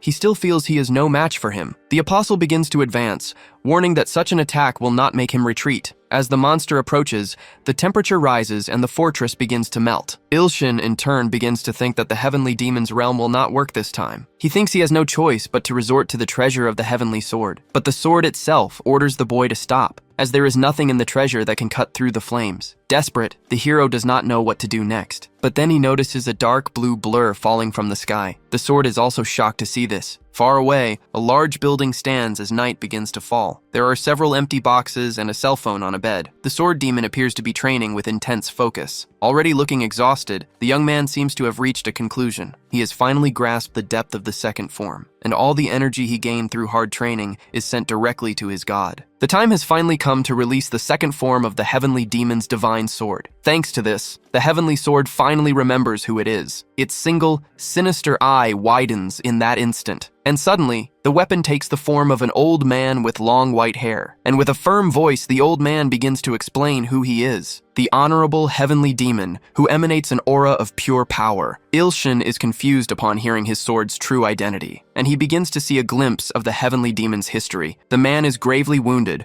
and holds his weapon tightly. His eyes are welling with tears, and his face is covered in wounds. The wounded man watches a girl lying fallen before him. The heavenly demon killed his own daughter, who became a follower of the god of destruction. He also killed 1 million of her followers and then took his own life, a true tragedy. As his memories return, the heavenly demon begins to suffer from the loss. An observation notification appears, stating he has been searching for someone to avenge him for thousands of years. He lost his memories in a fraudulent incident, but they returned thanks to the sword demon. The heavenly sword, which cuts through all things, tried to trick the heavenly demon into becoming its follower. But when faced with him, something unexpected happened. The heavenly demon refused, saying he hates fraud. That is why the heavenly sword erased the heavenly demon's memories and sealed him inside one of its swords, forcing him to work for free. Ilshin grows angry, seeing that the heavenly sword acted as a fraud. The spirit comments that the sword demon is responsible for his memories returning, so he can be considered a good follower. Clenching his fist, the man asks a pointed question. He asks if the young god thinks he can make his vengeance a reality. With conviction, the protagonist says he will make him taste his blade. This excites the spirit, and he begins to roar with laughter. Extending a hand to the young man, he says Ilshin can use his power and deserves to be his master. His form then begins to change,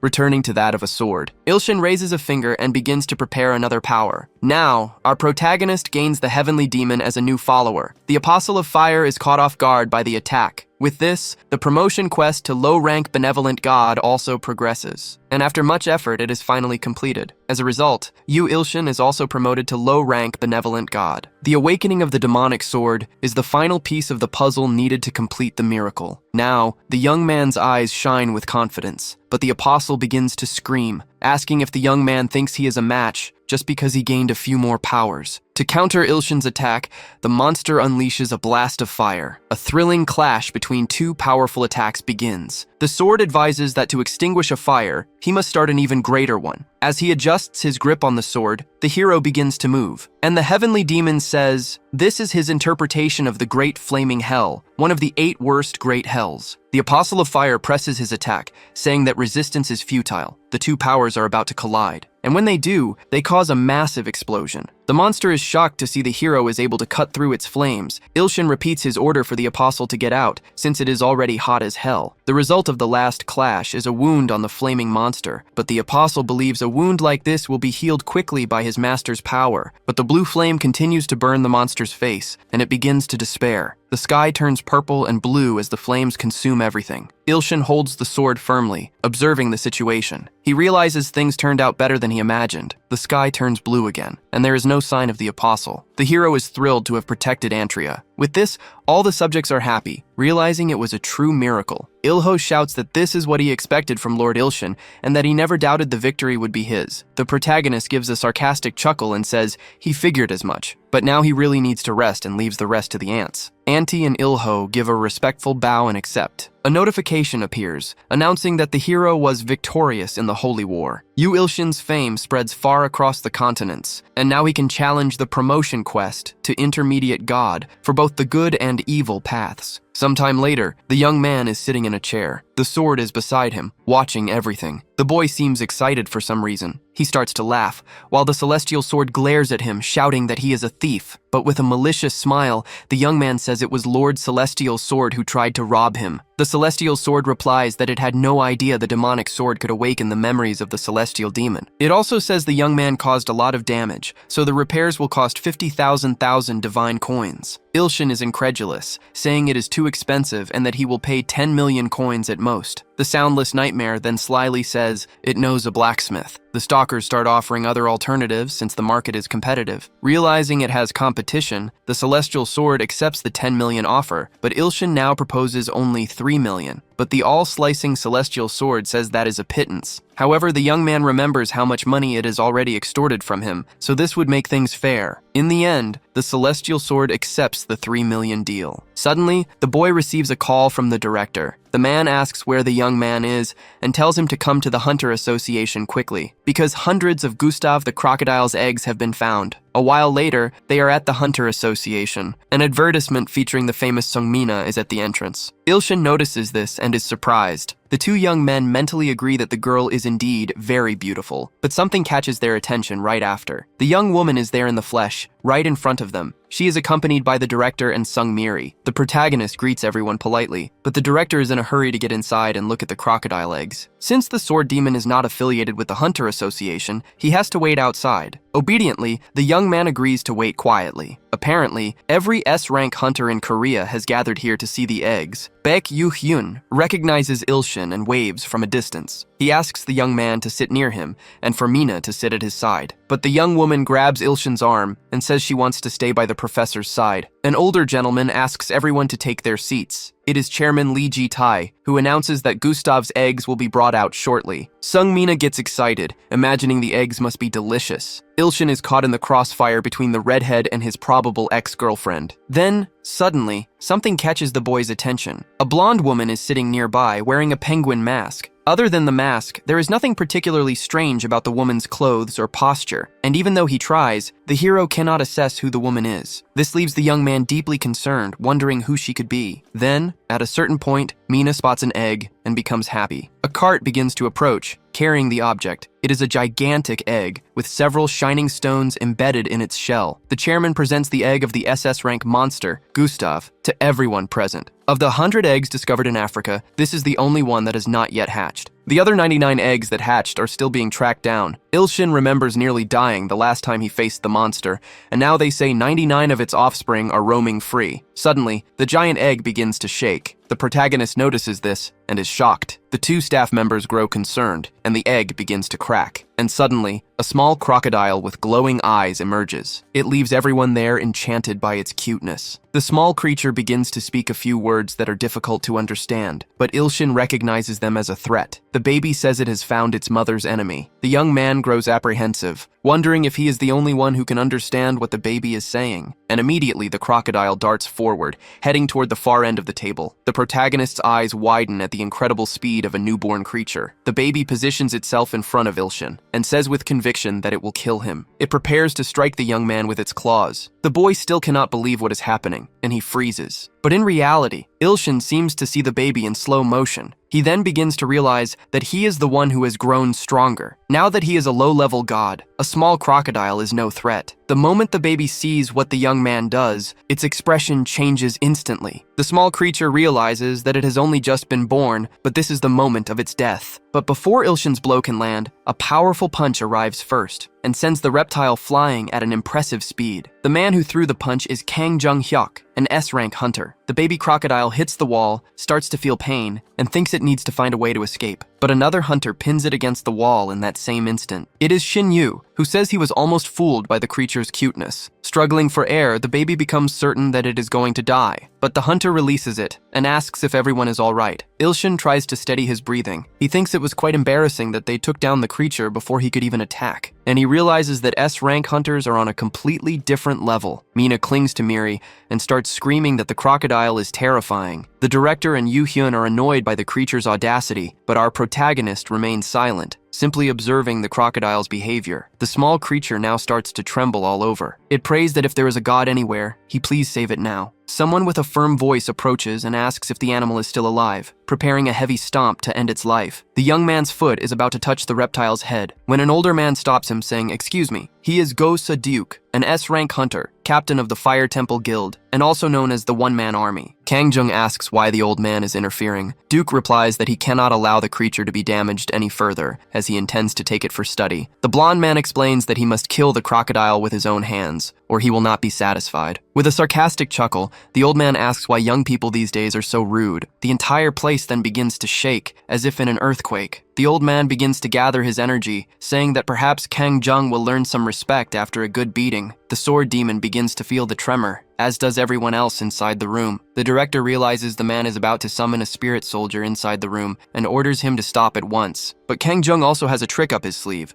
and summons a special armor. He stands face to face with Duke, staring him down. Director Choi decides to stop the fight by stepping between the two of them. Ilshin watches it all, wishing he had some popcorn to enjoy the trashy spectacle. After all, he always finds it amusing to watch others fight. Meanwhile, the little crocodile is still on the ground, pleading for help. The protagonist notices this, and his eyes go straight to the small creature. The once defiant hatchling is now scared to death. A notification announces the appearance of Gustav's apostle, a male crocodile who is terrified and can create a small miracle if saved. This makes the young man's eyes light up, but something makes the situation more difficult. It will be difficult to do anything with this fight going on. The notification returns, and the young man grows a bit more confused. The notice asks if the benevolent, low-level god wishes to grant mercy to an insignificant monster, saying it is possible to save him without anyone's knowledge. After reading everything, the young man clicks the word yes without much hesitation, and the little crocodile begins to glow with a blue aura. His eyes widen as he does not understand what is happening, and suddenly, the small creature vanishes as if by magic. Worried, Ilshin begins to wonder who could be behind all of this. He then decides to take out his phone to try and understand the situation, but as he looks at the screen, he is startled. The woman in the penguin mask notices the strange movement. The little crocodile ends up in Antria, right next to Auntie, and its form is also quite different. It looks much cuter, and by the looks of it, no one in the room seems to notice the animal is gone. They are far more preoccupied with the fight between the two hunters, but Ilshin knows it will be a huge problem once they notice,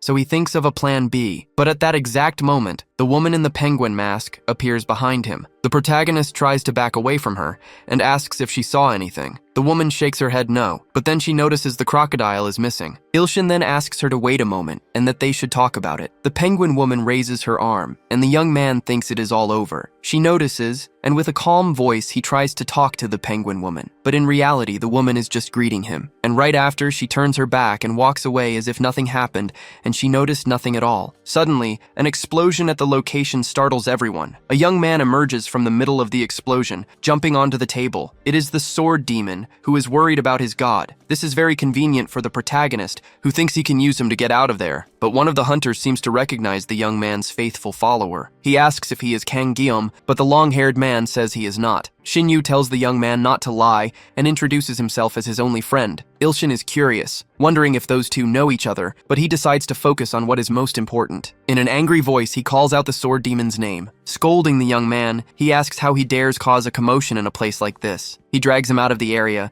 saying they should talk outside. The two brawlers and the director are left confused by the situation. Outside, Ilshin continues to drag his follower down the hallway. The sword demon, dramatic as always, begins to say he will kill himself as punishment for what he has done. But the young man, who is actually grateful, tries to calm him down, asking him to just be quiet for a while. Suddenly, Duke's shout is heard, asking where the crocodile went. But by now, Ilshin is already far away, safe and sound. This quickly becomes a reason for the fight between the two hunters to continue. This brings a malicious smile to the protagonist's face. Kangjung argues that it is Duke's fault for saving the reptile, and the woman in the penguin mask just keeps saying nonsensical things. A while later, still at the Hunter Academy, but now in the school infirmary, Ilshin decides to lie down for a bit to enjoy the silence and solitude. Auntie is tasked by her god with raising the crocodori well. Ilshin places a powerful magic seal around the creature's neck like a collar. It is the least the young man can do, since Auntie agreed to raise it well, but the young man is still very curious to see what kind of small miracle will happen. Suddenly, someone appears at the infirmary door. The gray-haired young man asks if this game is very fun. Ilshin quickly sits up and asks what Shinyu is doing there. The man furrows his brow and says there is something he would like to ask, but his arm immediately begins to charge with blue energy. The protagonist begins to think that S-rank hunters truly do not know the meaning of a conversation.